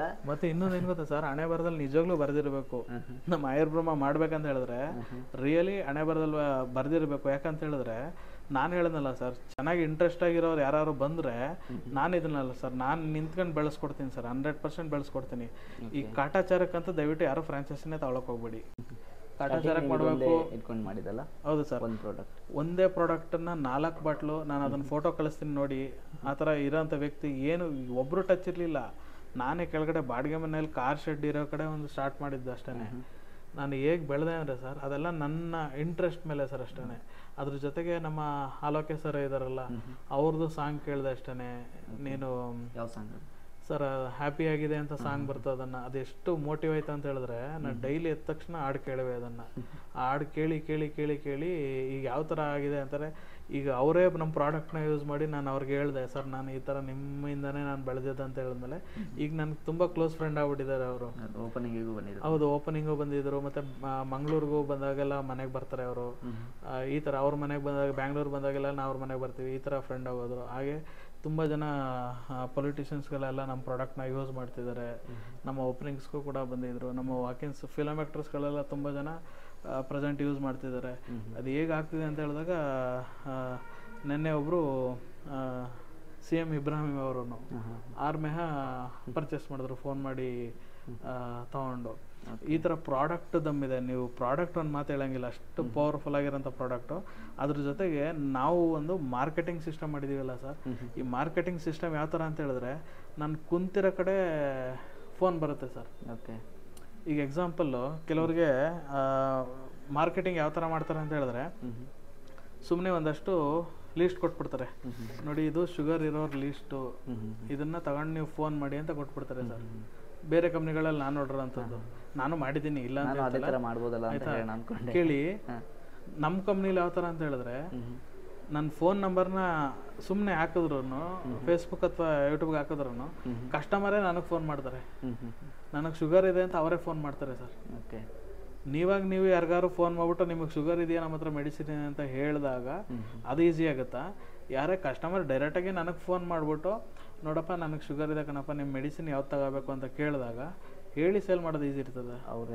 ಅವರೇ ಫೋನ್ ಮಾಡಿದಾಗ ಈಸಿ ಅಲ್ಲ ಸರ್. ನಮ್ಮ ಕಂಪ್ನಿಗೆ ಡೆಫಿನೆಟ್ ಆಗಿ ಪ್ರತಿ ನೀವು ಫ್ರಾಂಚೈಸಿ ಬಂದ್ರೂ ನಾವು ಹೇಳ್ಕೊಡ್ತೀವಿ. ಒಂದು 10ರಿಂದ 20 ಜನ ಕಸ್ಟಮರು ನನಗೆ ಫೋನ್ ಮಾಡಿಬಿಟ್ಟು ನನ್ನ ಪ್ರಾಡಕ್ಟ್ನ ತರಿಸ್ಕೋತಾರೆ, ಆನ್ಲೈನೇ ತರಿಸ್ಕೊಡ್ತಾರೆ. ಕೆಲವರು ಇಲ್ಲೇ ಹತ್ರ ಇದ್ದರೆ ಬಂದು ಶಾಪಿಗೆ ತೊಗೊಂಡೋಗ್ತಾರೆ, ಇಲ್ಲಾಂದ್ರೆ ತರಿಸ್ಕೋತಾರೆ. ಇಷ್ಟು ಪ್ರಾಡಕ್ಟ್ ಹೋಗ್ತಾರೆ ಅಂಥದ್ದು. ಓಕೆ, ಈಗ ಫ್ರಾಂಚೈಸ್ ತೊಗೋಬೇಕಂದ್ರೆ ಏನು ಮಾಡಬೇಕು? ಈಗ ಎಷ್ಟು ಫ್ರಾಂಚೈಸಿ ಇದೆ ಸರ್ ಒಟ್ಟು? ಸರ್ ಪ್ರೆಸೆಂಟ್ ಈಗ 107 ಫ್ರಾಂಚೈಸಿ ಇದೆ ಸರ್ ಈಗ ಪ್ರೆಸೆಂಟು. ನಾನು ಟೋಟಲ್ ಒಂದು 450 ಫ್ರಾಂಚೈಸಿನ ಕ್ಲೋಸ್ ಮಾಡುವ ಅಂತ ಪ್ಲ್ಯಾನ್ ಆಗಿದೆ ಅಷ್ಟೇ. ಓಕೆ, ಆಯಿತಾ. ಪ್ರತಿ 25 ಜನಕ್ಕೆ ಒಬ್ಬರನ್ನ ಬಿಸ್ನೆಸ್ ಡೆವಲಪ್ಮೆಂಟ್ ಮ್ಯಾನೇಜರ್ನ ತಂದೀವಿ ಸರ್.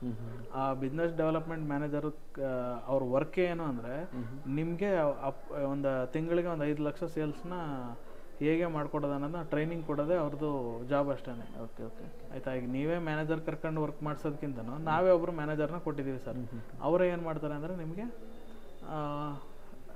ಇದು ಮಾಡಿಕೊಡ್ತಾರೆ, ಹೆಲ್ಪ್ ಮಾಡಿಕೊಡ್ತಾರೆ ಅಷ್ಟೇ, ಬಿಸ್ನೆಸ್ ಮಾಡಿಕೊಡ್ತಾರೆ. ಆವಾಗ ನಿಮ್ಮ ಬಿಸ್ನೆಸ್ ಮಾತ್ರ ಹೈ ಕ್ಲಾಸ್ ಹೋಗುತ್ತೆ. ಬಂದು ಕೂತ್ಕೊಳ್ತಾರೆ ಸರ್. ಈಗ ನಾನು ಮನೆಗೆ ಬಂದ್ಬಿಟ್ಟು ಕೆಲವ್ರು ಏನು ಮಾಡ್ತಾರೆ ಅಂದರೆ, ಸರ್ ನಾನು ಜಾಸ್ತಿ ಅಮೌಂಟಲ್ಲಿ ಇದು ಮಾಡಿಕೊಡಲ್ಲ, ಪ್ಲ್ಯಾನ್ ಮಾಡಿಕೊಡಲ್ಲ. ನಾನೇನು ಮಾಡ್ತೇನೆ ಅಂದರೆ, ಸರ್ ನೀವು ಯಾವುದೇ ಕಾರಣಕ್ಕೂ ದುಡ್ಡಲ್ಲಿ ಇದು ಮಾಡ್ಕೋಬೇಡಿ, ನೀವೇ ಒಂದು ಕೆಲಸ ಮಾಡಿ, ಒಂದು 10,000 ಪೀಸು 5,000 ಪೀಸ್ನ ನಾನು ಕಸ್ಟಮರ್ಸ್ಗೆ ರೀಚ್ ಮಾಡ್ತೀನಿ, ಇದನ್ನೇ ಟಾರ್ಗೆಟ್ ಹಾಕೊಳ್ಳಿ. 5,000 ಪೀಸ್ನ ಹೇಗೆ ರೀಚ್ ಮಾಡೋದು ಅಂತ ಬನ್ನಿ ಸರ್, ನಾನು ಹೇಳ್ಕೊಡ್ತೀನಿ ಆರಾಮಾಗಿ. ನನಗೆ ಅನುಭವ ಇದೆಯಲ್ಲ, ನಾನು ಹೇಳ್ಕೊಡ್ತೀನಿ ಅಷ್ಟೇ. 5,000 ಪೀಸ್ಗೆ ಸರ್ ಮಿನಿಮಮ್ ಇಲ್ಲ ಅಂದರೆ 30 ಲಕ್ಷ ಲಾಭ ಬರ್ತದೆ. ಓಕೆ, 5,000 ಜಸ್ಟ್ 5,000 ಪೀಸ್ಗೆ ಅಷ್ಟೇ. ಆಯಿತಾ. ಇದು ಕಸ್ಟಮರ್ಸ್ಗೂ ಬೆನಿಫಿಟ್ ಆಗಬೇಕು, ಹೆಲ್ತ್ ರಿಲೇಟೆಡು, ಮತ್ತು ಯಾರು ಬಿಸ್ನೆಸ್ ಮಾಡೋರ್ಗೂ ಇದು ಬರುತ್ತೆ. ಮತ್ತು ಒಂದು ಸಲ ಒಬ್ಬ ಕಸ್ಟಮರ್ಸ್ಗೆ ನಾವು ನಂಬಿಕೆ ಅನ್ನೋದು ಗಳಿಸ್ಕೊಂಡ್ರೆ ಅವ್ರು ಇರೋವರೆಗೂ ಕೂಡ ಸರ್ ನಮಗೆ ಕಸ್ಟಮರಾಗಿ ಉಳ್ಕೋತಾರೆ. ಅಷ್ಟು ಜೆನ್ಯೂನ್ ಪ್ರಾಡಕ್ಟ್ ನಮ್ಮ ಹತ್ರ ಇರೋವಂಥದ್ದು. ಈಗ ನಾನು ಫ್ರಾಂಚೈಸಿ ಓಪನ್ ಮಾಡಬೇಕು ಅಂದ್ರಲ್ಲ, ಅದು ಯಾವ ರೀತಿ ತಾಲೂಕು ವೈಸು, ಡಿಸ್ಟ್ರಿಕ್ಟ್ ವೈಸು ಅಥವಾ ಗ್ರಾಮ ಪಂಚಾಯತಿ ವೈಸು ಯಾವ ರೀತಿ ಸರ್? ಆ ಥರ ಮಾಡ್ತಾಯಿಲ್ಲ. ಇದೆಲ್ಲ ನಿಮ್ಮ ಸೇಲ್ಸ್ ಏನಾಗುತ್ತೆ ಅಂದರೆ, ನೀವು ಎಕ್ಸಾಂಪಲ್ ನೀವು ಮೈಸೂರವರಾಗಿರ್ತೀರ, ನಿಮ್ಮ ಮೈಸೂರು ಅಂತ ಮಾಡಿರ್ತೀವಿ, ನಿಮ್ಮ ಸೇಲ್ಸ್ ಬರೀ ಮೈಸೂರಲ್ಲಿ ಇದ್ರೆ ಮಾತ್ರ ನೀವು ಮೈಸೂರಿಗೆ ಅಂತ ನಾವು ರಿಜಿಸ್ಟರ್ ಮಾಡ್ಕೊಡ್ತೀವಲ್ಲ ಸರ್. ನೀವು ಬ್ಯಾಂಗ್ಳೂರಿಗೂ ಸೇಲ್ಸ್ ಕಳಿಸ್ತಿದ್ದೀರಲ್ವಾ, ಹುಬ್ಳಿಗೂ ಸೇಲ್ಸ್ ಕಳಿಸ್ತಿದ್ರಲ್ವಾ, ಮತ್ತು ನಾ ಎಲ್ಲಿಗೆ ಅಂತ ಮಾಡ್ಕೊಡ್ಲಿ? ಏನು ಗೊತ್ತಾ ಸರ್, ಒಂದು 7 ಕೋಟಿ ಜನ ಕಸ್ಟಮರ್ಸ್ಗೆ ಒಂದು 400 ಜನನ ನಾವು ಇಟ್ಟಿದ್ದೀವಿ ಸರ್ ಅಷ್ಟೇ. ಇವ್ರೇನು ಮಾಡ್ತಾರೆ ಅಂದರೆ ಎಲ್ಲಿ ಬೇಕಾದ್ರೂ ಆನ್ಲೈನ್ ಸೇಲ್ಸ್ನ ಮಾಡ್ಬೋದು. ಅದ್ರ ಜೊತೆಗೆ ನಮ್ಮ ಕಡೆಯಿಂದ ಬ್ರ್ಯಾಂಡಿಂಗ್, ಟಿ ವಿ ಸಪೋರ್ಟ್ ಏನು ಬೇಕು ಅದನ್ನು ನಾವು ಮಾಡ್ಕೊಡ್ತೀವಿ, ಮತ್ತು ಶಾಪ್ಗಳು ಎಲ್ಲೆಲ್ಲಿ ನಿಯರ್ ಇದೆ ಅನ್ನೋದನ್ನು ನಾವು ಮಾಡ್ಕೊಡ್ತೀವಿ ಅಷ್ಟೇ. ಬಟ್ ಇಲ್ಲಿ ಯಾವುದೂ ಸೋಂಬೇರಿಗಳಿಗೆ ಸೋಂಬೇರಿತನ ವರ್ಕಲ್ಲ ಸರ್. ಇದನ್ನು ಇಲ್ಲೂ ಕೆಲಸ ಮಾಡಬೇಕು, ಆಯಿತಾ?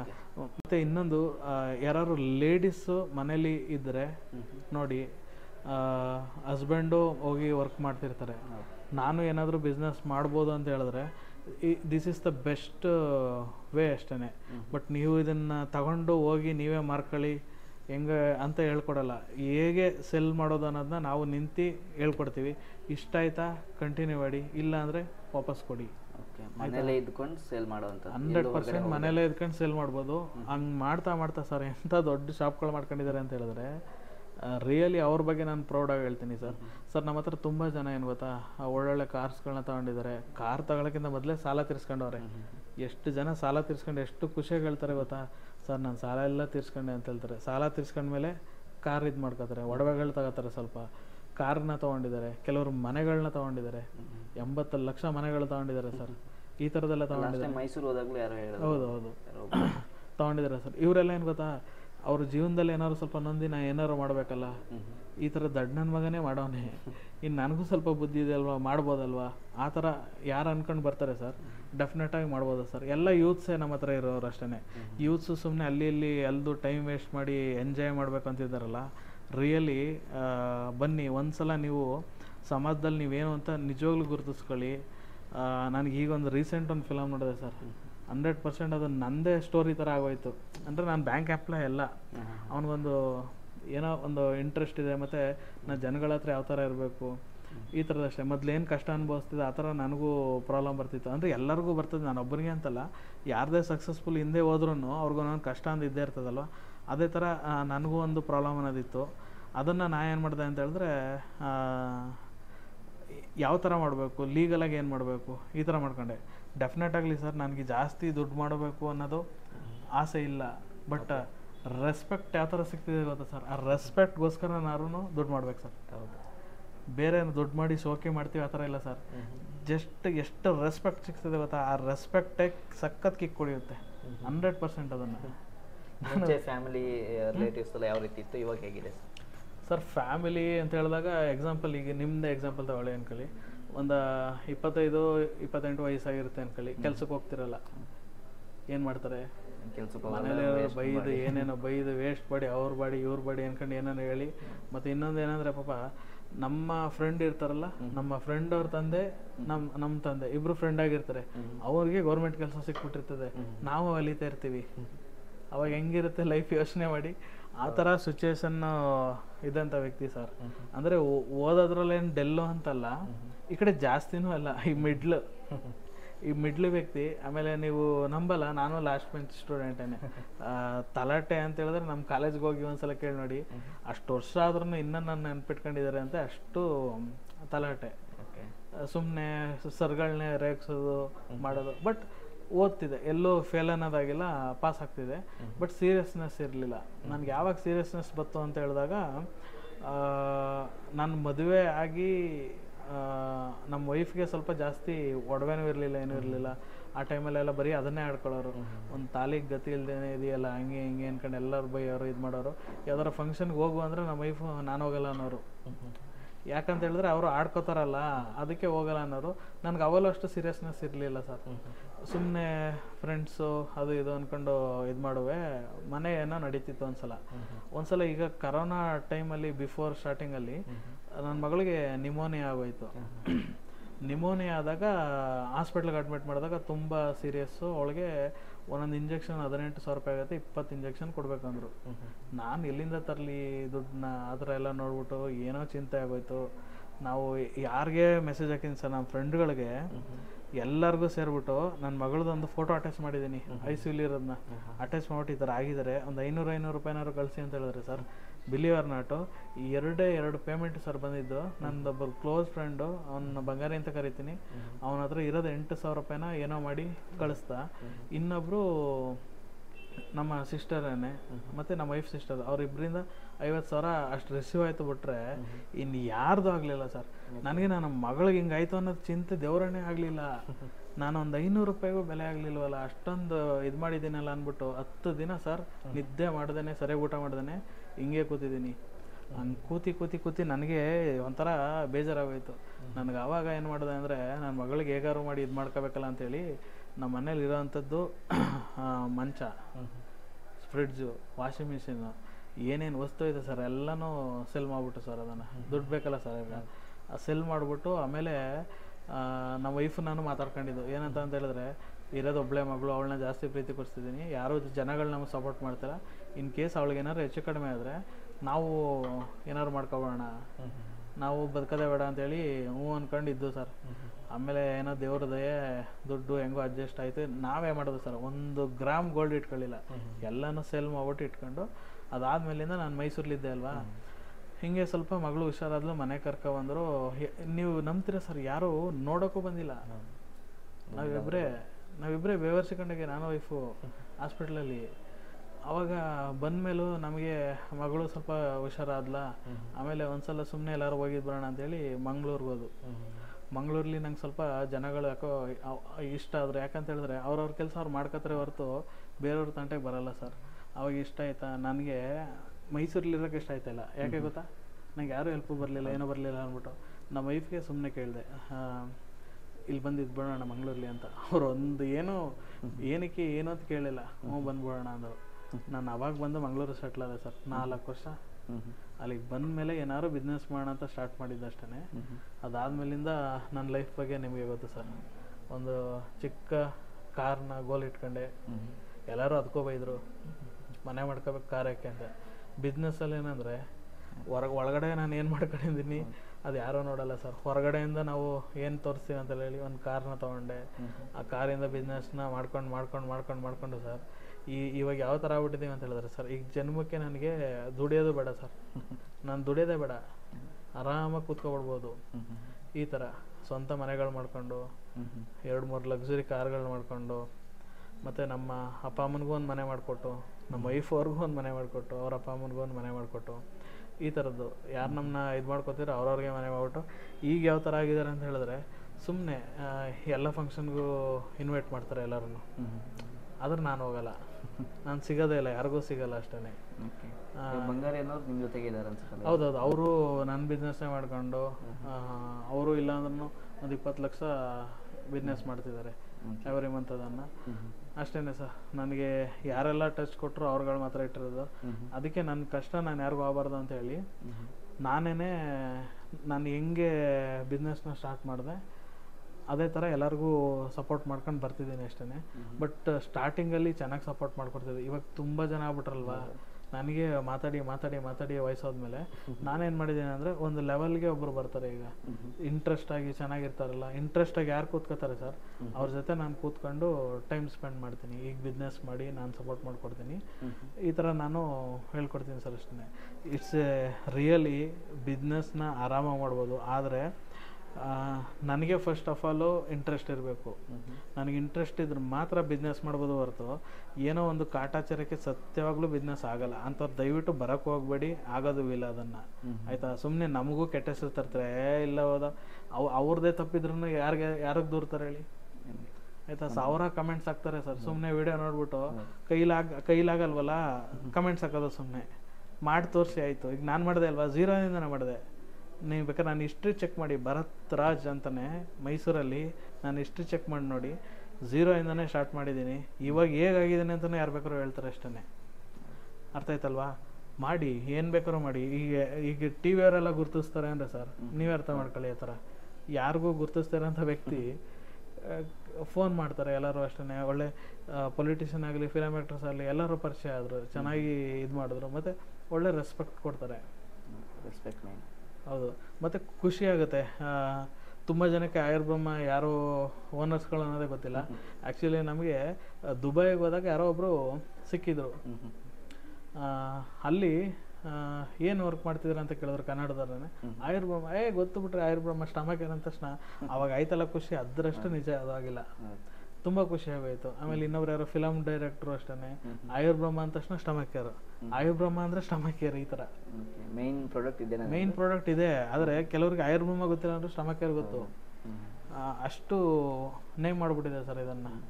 ಈ ಥರ ನನಗೆ ಗೊತ್ತಿಲ್ಲ, ತುಂಬ ಜನ ಇದು ಮಾಡಿದ್ದಾರೆ. ಮತ್ತು ಅವಾರ್ಡ್ಗಳು ಸರ್, ಅದನ್ನು ಬೆಸ್ಟ್ ಅವಾರ್ಡ್ಗಳನ್ನ ಕೂಡ ಬೆಸ್ಟ್ ಪ್ರಾಡಕ್ಟ್ ಅಂತ 3 ಇಯರ್ಸಿಂದ ಅವಾರ್ಡ್ ಸಿಕ್ಕಿರೋಂಥದ್ದು. ಮತ್ತು ಇವಾಗ ರೀಸೆಂಟಾಗಿ ಹೌದು ಮತ್ತು ಈಗ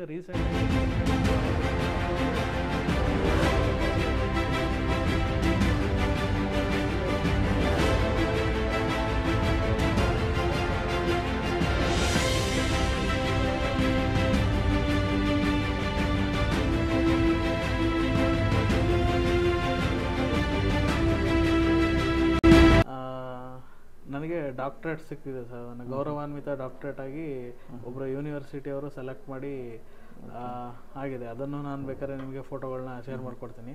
ಅದು ಬರೋದಿನ 3 ಡೇಸಲ್ಲಿ ಸಿಕ್ಕಿರೋಂಥದ್ದು. ಮತ್ತು ಇನ್ನೊಂದು ಸರ್, ಪರ್ಸ್ನಲ್ಲಿ ನಾನು ಯಾರಿಗೂ ಹೇಳ್ಕೊಂಡಿಲ್ಲ ಸರ್ ಎಲ್ಲನೂ. ಅದನ್ನು ನಾನು ನಿಮ್ಮ ಚಾನಲ್ ಮುಖಾಂತರ ಹೇಳ್ಕೊತೀನಿ ಕೇಳಿ ಸರ್. ಆ್ಯಕ್ಚುಲಿ ಒಂದು ಮನೆ ಕಟ್ಟಿದೆ. ಮನೆ ಕಟ್ಟಿ ಗೃಹ ಪ್ರವೇಶ ನೀವು ಎಷ್ಟು ಜನ ಕರಿಬೋದಾ ಸರ್? ಒಂದು 500 ಜನ ಕರಿಬೋದಲ್ವಾ? ನಾನು ಏನು ಮಾಡಿದೆ ಅಂತ ಹೇಳಿದ್ರೆ ಸರ್, ಮನೆ ಕಟ್ಟಾದ್ಮೇಲೆ ಗೃಹ ಪ್ರವೇಶ ಏನಕ್ಕೆ ಅಂತ ಹೇಳಿದ್ರೆ ನಂಗೆ ಅಷ್ಟೊಂದು ಜನ ಆಡ್ಕೊಂಡವ್ರಲ್ಲ, ಎಲ್ಲರಿಗೂ ತೋರಿಸ್ಕೋಬೇಕಲ್ವಾ, ಆ ಥರ ಎಲ್ಲ ಮೈಂಡ್ ಆಯಿತು. ಬಟ್ ನನಗೇನಾಯಿತು ಗೊತ್ತಾ, ನನಗೇನೋ ಒಂದು ಮೈಂಡು ಸುಮ್ಮನೆ ಏನು ಹೇಳ್ಬಿಟ್ಟು ಅಂತೇಳಿ, ನಂದು ಫ್ಯಾಮಿಲಿ ಫಸ್ಟ್ ಸರ್ಕಲ್ ಅಂತ ಕರಿತೀವಿ ಗೊತ್ತಾ ಸರ್, ನಾನು, ಅಪ್ಪ ಅಮ್ಮ, ನಮ್ಮ ಅಕ್ಕ ಬಾವ ಇವ್ರುಗಳಷ್ಟೇ. ಫಸ್ಟ್ ಸರ್ಕಲ್ ಒಂದು 15 ಜನದ ಮಾತ್ರ ನಾವು ಕರೆದಿದ್ದು ಸರ್, ಅಷ್ಟೇ ಆಯಿತಾ. ನಾನು ಒಂದು 5 ಲಕ್ಷ ಪ್ಲ್ಯಾನ್ ಮಾಡ್ಕೊಂಡಿದ್ದೆ. 15 ಜನ ಕರೆದು ಗೃಹ ಪ್ರವೇಶ ಮಾಡಿ ನೆಮ್ಮದಿಯಾಗಿ ಮನೆಗೆ ಎಂಟ್ರಿ ಆದ ಸರ್. ಇನ್ನು ಮಿಕ್ಕಿದ ದುಡ್ಡು ಏನಿದೆಯಲ್ಲ ಸರ್, ಅದನ್ನು ನಾನು ಶಿವಮೊಗ್ಗದಲ್ಲಿ ಒಂದು ಕಾಡಲ್ಲಿ ತುಂಬ ಪ್ರಾಣಿಗಳಿಗೆ ಹಣ್ಣುಗಳು ಸಿಗ್ತಾಯಿಲ್ಲ, ಹಣ್ಣಿನ ಮರಗಳಿಲ್ಲ, ತುಂಬ ಮರಗಳೆಲ್ಲ ಕಡಿಮೆ ಆಗ್ತದೆ ಅಂದಾಗ ನಾನೇನು ಮಾಡಿದೆ ಅಂದರೆ ಅಷ್ಟು ದುಡ್ಡನ್ನ ಮರಗಳು ಹಾಕ್ಸೋಕ್ಕೆ ಇನ್ವೆಸ್ಟ್ ಮಾಡಿದೆ ಸರ್. ಆಯಿತಾ. ಆದರೆ ನಾನು ನೇಮ್ ತೊಗೊಂಡಿಲ್ಲ. ಬಟ್ ಆಮೇಲೆ ಏನು ಬಂತು ಅಂತ ಹೇಳಿದ್ರೆ, ನೇಮ್ ತಗೋಬೇಕಿತ್ತು, ಕಂಪ್ನಿ ಹೆಸರುಗಾರ ತಗೋಬೇಕಿತ್ತು ಅಂತ ಅನ್ನಿಸ್ತಿತ್ತು. ಯಾಕಂದರೆ ಯಾರಿಗೂ ಗುರುತಿಸ್ಕೊಂಡಿಲ್ಲ ಅಷ್ಟೇ. ಇವಾಗಲೂ ಅಷ್ಟೇ ಸರ್, ಯಾವ್ದಾರ ಬರ್ತಡೇ ಆ್ಯನಿವರ್ಸರಿ ಮಾಡಿದ್ರು ನಾನು ಎಲ್ಲರದು ಕರೆದು ಊಟ ಹಾಕ್ಸಲ್ಲ ಸರ್. ನಾನೇನು ಮಾಡ್ತೀನಿ ಹೇಳಿ, ಅದ್ರ ಬದಲು ಗಿಡಗಳು ಹಾಕ್ಸ್ತೀನಿ ಅಷ್ಟೇ. ಏನಕ್ಕೆ ಗೊತ್ತಾ ಸರ್, ಅನ್ನ ಹಾಕಿದ್ರೆ ಏನು ಮಾಡ್ಬೋದು ಅವರು? ಯಾರು ಇವಾಗ ಏನು ಅನ್ಕೋತಾರೆ ಗೊತ್ತಾ ಸರ್, ಅಯ್ಯೋ ಪಲ್ಯ ಕೊಪ್ಪು ಜಾಸ್ತಿ ಹಾಕಿದ್ರು, ಅಯ್ಯೋ ಇದು ಹಾಕಿದ್ರು ಅಂದ್ಕೊಂಡು ಒಯ್ತಾರೆ ಹೊರತು, ನಾವು ತೋರಿಸ್ಕೊಳ್ಳೋಕ್ಕೆ ಅಂತ ಉಪ್ಪು ಹಾಕೋದ್ ಬದಲು ಬಡವ್ರಿಗೆ ಕೊಡಲಿ ಸರ್. ಆಹಾರ ಇರಲ್ವಲ್ಲ ಅವ್ರಿಗೆ ಕೊಡಲಿ, ಆಹಾರ ಇರೋರು ಬೇಡ. ನಾವೇನು ಮಾಡ್ತೀವಿ ಅಂದರೆ ಸರ್, ಅದ್ರ ಬದಲು ನಾವೇನು ಮಾಡ್ತೀವಿ ಅಂತ ಹೇಳಿದ್ರೆ, ಈ ಗಿಡಗಳನ್ನ ನೆಡ್ಸೋದ್ರಿಂದ ಅದೇನಾಗುತ್ತೆ ಅಂದರೆ ಮರ ಆಗುತ್ತೆ. ಮರ ಆದಮೇಲೆ ಏನಾಗುತ್ತೆ, ಒಳ್ಳೆ ವಾತಾವರಣ, ಗಾಳಿ ಕೊಡುತ್ತೆ, ಮತ್ತು ಮಳೆ ಬರುತ್ತೆ. ಮಳೆಯಿಂದ ಬೆಳೆ ಬರ್ತದೆ ಸರ್, ಮತ್ತೆ ಊಟ ಮಾಡ್ತಾರೆ ಸರ್. ಜನಗಳು ಮಾಡ್ತಾರೆ, ಫ್ಯೂಚರ್ ಅವರೆಲ್ಲ ಮಾಡ್ತಾರೆ. ಒಂದ್ಸಲ ಅಷ್ಟೇ ನೀವು ಹಾಕೋ ತುತ್ತು ಒಂದ್ಸಲ ತಿನ್ಬೋದು ಅಷ್ಟೇ. ನೀವು ಒಂದೇ ಒಂದು ಗಿಡ ಹಾಕಿ ನೋಡಿ, ಅದು ಎಷ್ಟೋ ಜನರ ತುತ್ತಿಗೆ ಕಾರಣ ಆಗುತ್ತೆ ಸರ್, ಇಂಡೈರೆಕ್ಟಾಗಿ. ನಾನು ನಿಜವಾಗ್ಲೂ ದೇವರು ಅಂತ ನಂಬೋದು ಒಂದು ನಮ್ಮ ಪ್ರಾಡಕ್ಟ್ಗಳನ್ನ. ಎರಡನೇದು ನೇಚರ್ನ ಸರ್.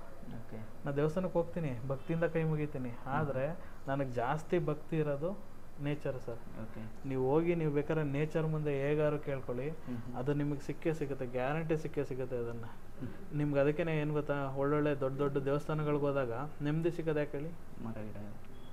ಆ ನೇಚರ್ ಮಧ್ಯದಲ್ಲಿ ದೇವಸ್ಥಾನ ಇಟ್ಟಿರ್ತಾರೆ ಸರ್, ಆಯಿತಾ. ಮಾಮೂಲಿ ಸಿಟಿಲಿ ಹೋಗಿ ಅಷ್ಟು ನೆಮ್ಮದಿ ಸಿಕ್ಕಲ್ಲ.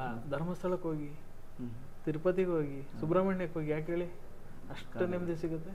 ಆ ಪರಿಸರದ ಮಧ್ಯೆ ಇರ್ತೀವಲ್ಲ ಸರ್. ಅದಕ್ಕೆ ನಾವೇನು ಮಾಡ್ಬೇಕಂದ್ರೆ, ಪ್ರತಿಯೊಬ್ಬರು ಪರಿಸರಕ್ಕೂ ಏನಾದ್ರು ಮಾಡಿ, ಈಗ ಬರ್ತಡೇ ಮಾಡಿ ಯಾರಿಗೋ ತೋರ್ಸೋಕ್ಕೆ ಒಂದು 1 ಲಕ್ಷ ಖರ್ಚು ಮಾಡೋದ್ರ ಬದಲು 5 ರೂಪಾಯಿ ಸರ್ ಅಷ್ಟೇ ಒಂದು ಗಿಡ. 5 ರೂಪಾಯಿ ಸರ್, 5 ರೂಪಾಯಿ ಗಿಡನ ಸರ್ ಸುಮ್ಮನೆ ಸ್ಪಾನ್ಸರ್ ಮಾಡಿ ಸರ್. ಒಬ್ಬೊಬ್ರು ಒಂದೊಂದು ಗಿಡ ಹಾಕಿದ್ರೆ ಸರ್ 100 ಕೋಟಿ ಗಿಡ ಸರ್. ಹೇಗಿರ್ಬೋದು ಗೊತ್ತಾ, ಎಷ್ಟು ಪೊಲ್ಯೂಷನ್ನು. ನನ್ನ ಕಾರ್ನ ಸುಮ್ಮನೆ ಸರ್ ಬ್ಯಾಂಗ್ಳೂರಲ್ಲಿ ನಿಲ್ಲಿಸ್ಬಿಟ್ಟು, ಬೆಳಗ್ಗೆ ನಿಲ್ಲಿಸ್ಬಿಟ್ಟು ಮಧ್ಯಾಹ್ನ ಹೋಗಿ ನೋಡ್ತೀನಿ, ಫುಲ್ ಧೂಳು ಸರ್.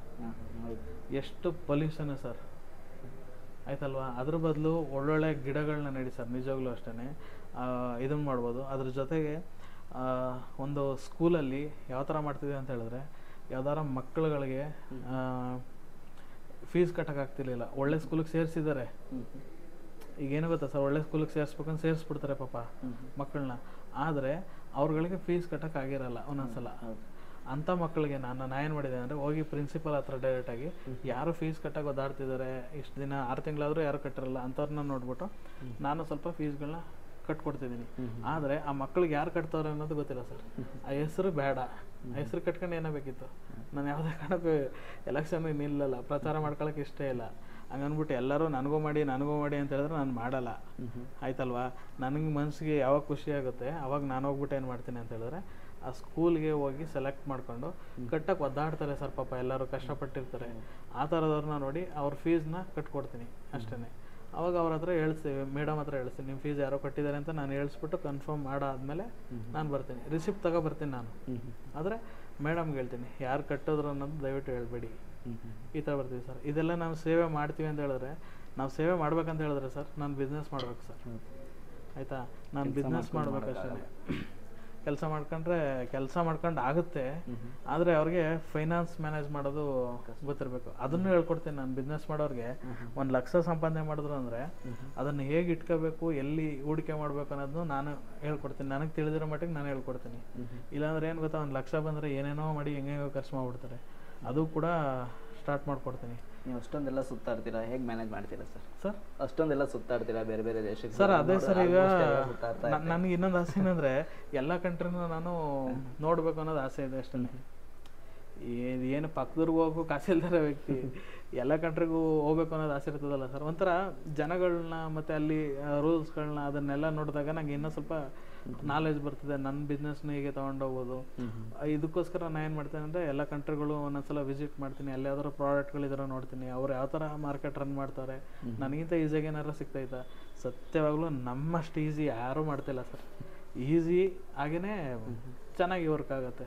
ಇಷ್ಟು ವರ್ಕು ಬೇರೆ ಕಂಪ್ನಿ ಗೊತ್ತಾಗ್ಬಿಟ್ರು ಮಾತ್ರ ಸಗದ ಮಾಡಕ್ಕೆ ಬಿಡ್ತಾರೆ, ಆದರೆ ಸೀಕ್ರೆಟ್ ಮಾಡ್ತಿಲ್ಲ. ಮತ್ತು ಕೆಲವ್ರು ಏನು ಮಾಡೋರು ಗೊತ್ತಾ, ಫ್ರಾಂಚೈಸಿ ಅಂತ ಬರ್ತಾರೆ, ಇವ್ರು ಹೆಂಗೆ ಕೊಡ್ತಾರೆ ನೋಡ್ಕೊಂಡು ಹೋಗ್ಬಿಡೋಣ ಅಂದ್ಬಿಟ್ಟು. ಎಷ್ಟು ಕಳ್ಳರು ಅಂದರೆ ನಿಜ, ಬರೋದು ಕೇಳ್ಕೊಬಿಡೋದು, ಸುಮ್ಮನೆ ಹೆಂಗಿರೋ ವಾಪಸ್ ತಗೋತೀವಲ್ಲ, ಥಿಂಕ್ ಮಾಡಿ, ವಾಪಸ್ ಹೆಂಗಿರೋ ತಗೋತಾರಲ್ಲ, 20,000 ತಗೊಬಿಡೋದು, 1 ತಿಂಗಳು ಕಲ್ತ್ಕೊಳ್ಳೋದು, ಆಮೇಲೆ ವಾಪಸ್ ಕೊಟ್ಬಿಟ್ಟು ಹೋಗೋದು. ತಿಳ್ಕೊಳ್ಳಿ, ಹೇಳ್ಕೊಡೋದನ್ನ ಯಾರು ಪೂರ್ತಿ ಹೇಳ್ಕೊಡಲ್ಲ.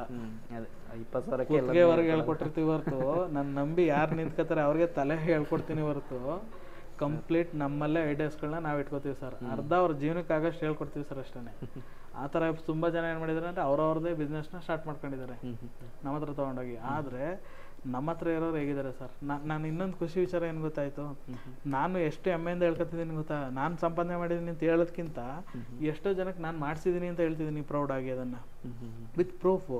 ಬರೋರು ಏನು ಮಾಡ್ಬೋದು, ಫ್ರಾಂಚೈಸಿಯವ್ರನ್ನೂ ನೋಡಲಿ, ಅವ್ರ ಫ್ರಾಂಚೈಸಿಯವ್ರಿಗೆ ಸುಮ್ಮನೆ ಹೋಗಿ ನೋಡಿ, ಫೋನ್ ಮಾಡ್ಕೊಂಡು ಹೋಗೋದಂತಲ್ಲ, ಅವ್ರು ಹೆಂಗೆ ಸೇಲ್ ಆಗ್ತೈತೆ, ಏನಾಗೈತೆ ಅದನ್ನೆಲ್ಲ ಅಬ್ಸರ್ವ್ ಮಾಡ್ಕೊಂಡು ಆಮೇಲೆ ಬಂದು ತಗೊಳ್ಳಿ. ಮೊದಲು ಇಂಟ್ರೆಸ್ಟ್ ಅವಾಗ ನಾನು ಏನು ಮಾಡ್ತೀನಿ ಗೊತ್ತಾ ಸರ್, ಇಲ್ಲೆಲ್ಲ ಹೋಗಿದ್ದು ಬಂದೆ ಅಂದರೆ ಇಂಟ್ರೆಸ್ಟ್ ಇರೋದಕ್ಕೆ ಹೋಗಿರ್ತಾರೆ ಅವರು. ಆಯಿತಾ?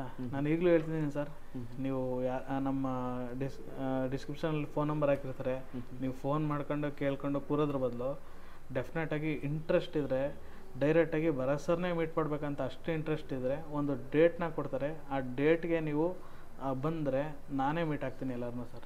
ಓಕೆ, ನಾನು ಯಾರಿಗೂ ಸಿಗ್ತಿರ್ಲಿಲ್ಲ. ಡೆಫಿನೆಟಾಗಿ ನಿಮ್ಮ ಮುಖಾಂತರ ನಾನು ಹೇಳ್ತಿದ್ದೀನಲ್ವ, ಒಂದು ಡೇಟ್ನ ನಾನು ಫಿಕ್ಸ್ ಮಾಡ್ತೀನಿ. ಆ ಡೇಟಲ್ಲಿ ನಾನೇ ಮೀಟ್ ಆಗ್ತೀನಿ, ನಾನೇ ನಿಮಗೆ ಬಿಸ್ನೆಸ್ ಪ್ಲಾನ್ನ ಹೇಳ್ಕೊಡ್ತೀನಿ. ಆಯ್ತಲ್ವಾ? ಆ ಡೇಟ್ನ ನಾನು ಅಪಾಯಿಂಟ್ನ ತೊಗೊಳ್ಳಿ ಫಸ್ಟು. ಆ ಡೇಟಲ್ಲಿ ಹೇಳ್ತಾರೆ 2 ಡೇಟ್ ಕೊಡ್ತೀವಿ, ಒಂದು ಡೇಟ್ ಬಿಟ್ಟರೆ ಒಂದು ಡೇಟು. ಯಾವ ಡೇಟ್ಗೆ ಆಗುತ್ತೆ ಅವಾಗ ನೀವು ಬನ್ನಿ, ಮಾಡೋಣ. ಒಂದು ಕರ್ನಾಟಕನ ಪೂರ್ತಿ ನಮ್ಮ ಆಯುರ್ವೇದನ ಕಂಪ್ಲೀಟ್ ರೆವಲ್ಯೂಷನ್ ಮಾಡೋಣ ಸರ್.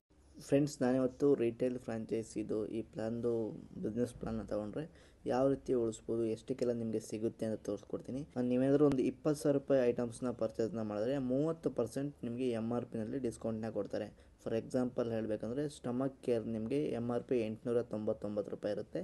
ಆ 30% ಡಿಸ್ಕೌಂಟ್ ಅಂದರೆ ನಿಮಗೆ 270 ರೂಪಾಯಿ ಪರ್ ಸ್ಟಮಕ್ ಕೇರ್ ಮೇಲೆ ನಿಮಗೆ ಉಳಿಯುತ್ತೆ. ಅಂದರೆ ನಿಮಗೆ ಸ್ಟಮಕ್ ಕೇರ್ನ ಈಗ ಸೇಲ್ ಮಾಡಬೇಕು ಅಂತ ಪರ್ಚೇಸ್ನ ಮಾಡೋದು ಕೊಟ್ಟರೆ ಅಂಥವ್ರಿಗೆ ಕಾಸ್ಟ್ ನಿಮಗೆ 630 ರೂಪಾಯಿಗೆ ನಿಮಗೆ ಸಿಗುತ್ತೆ. ಈಗ ಫಾರ್ ಎಕ್ಸಾಂಪಲ್ ಹೇಳಬೇಕಂದ್ರೆ 20,000 ರೂಪಾಯಿ ನೀವು ಹಾಕಿದ್ರೆ ನಿಮಗೆ 630 ರೂಪಾಯಿ ಪರ್ ಪೀಸ್ಗೆ ನಿಮಗೆ ಸಿಗುತ್ತೆ. ಅಂದರೆ ಅಲ್ಲಿಗೆ 32 ಪೀಸ್ ನಿಮಗೆ ಸಿಗುತ್ತೆ. ಈಗ 32 ಪೀಸು ಇಂಟು ಅಲ್ಲಿ ಮೇಲ್ಗಡೆ 270 ರೂಪಾಯಿ ಉಳಿತಾಯ ಆಗುತ್ತೆ ಅಂತ ಹೇಳಿದ್ನಲ್ಲ, ನಿಮಗೆ ಉಳಿಯುತ್ತೆ ಅಂತ ಹೇಳಿದ್ನಲ್ಲ, ಅಲ್ಲಿಗೆ 32 ಇಂಟು 270 ಹಾಕಿದ್ರೆ 8,640 ರೂಪಾಯಿ ನಿಮಗೆ ಉಳಿಯುತ್ತೆ. ನೀವು ಇನ್ವೆಸ್ಟ್ ಮಾಡಿರೋದೆಷ್ಟು? 20,000 ರೂಪಾಯಿ. 20,000 ರೂಪಾಯಿಗೆ 8,640 ರೂಪಾಯಿ ನಿಮಗೆ ಉಳಿಯುತ್ತೆ. ಬರೀ 32 ಪೀಸ್ನ ಮೂವ್ ಮಾಡ್ಕೊಂಡಿದ್ದಕ್ಕೆ ನಿಮಗೆ ಹಾಕಿರೋದೆಷ್ಟು? 20,000 ರೂಪಾಯಿ. ನಿಮಗೆ ಉಳಿದಿರೋದೆಷ್ಟು? 8,640 ರೂಪಾಯಿ. ಅದರ ಮೇಲೆ ಎಕ್ಸ್ಟ್ರಾ ಬರುತ್ತೆ. ಅಲ್ಲಿಗೆ ಎಷ್ಟು? 43% ನಿಮಗೆ ಎಕ್ಸ್ಟ್ರಾ ಸಿಕ್ದಂಗೆ ಆಗುತ್ತೆ.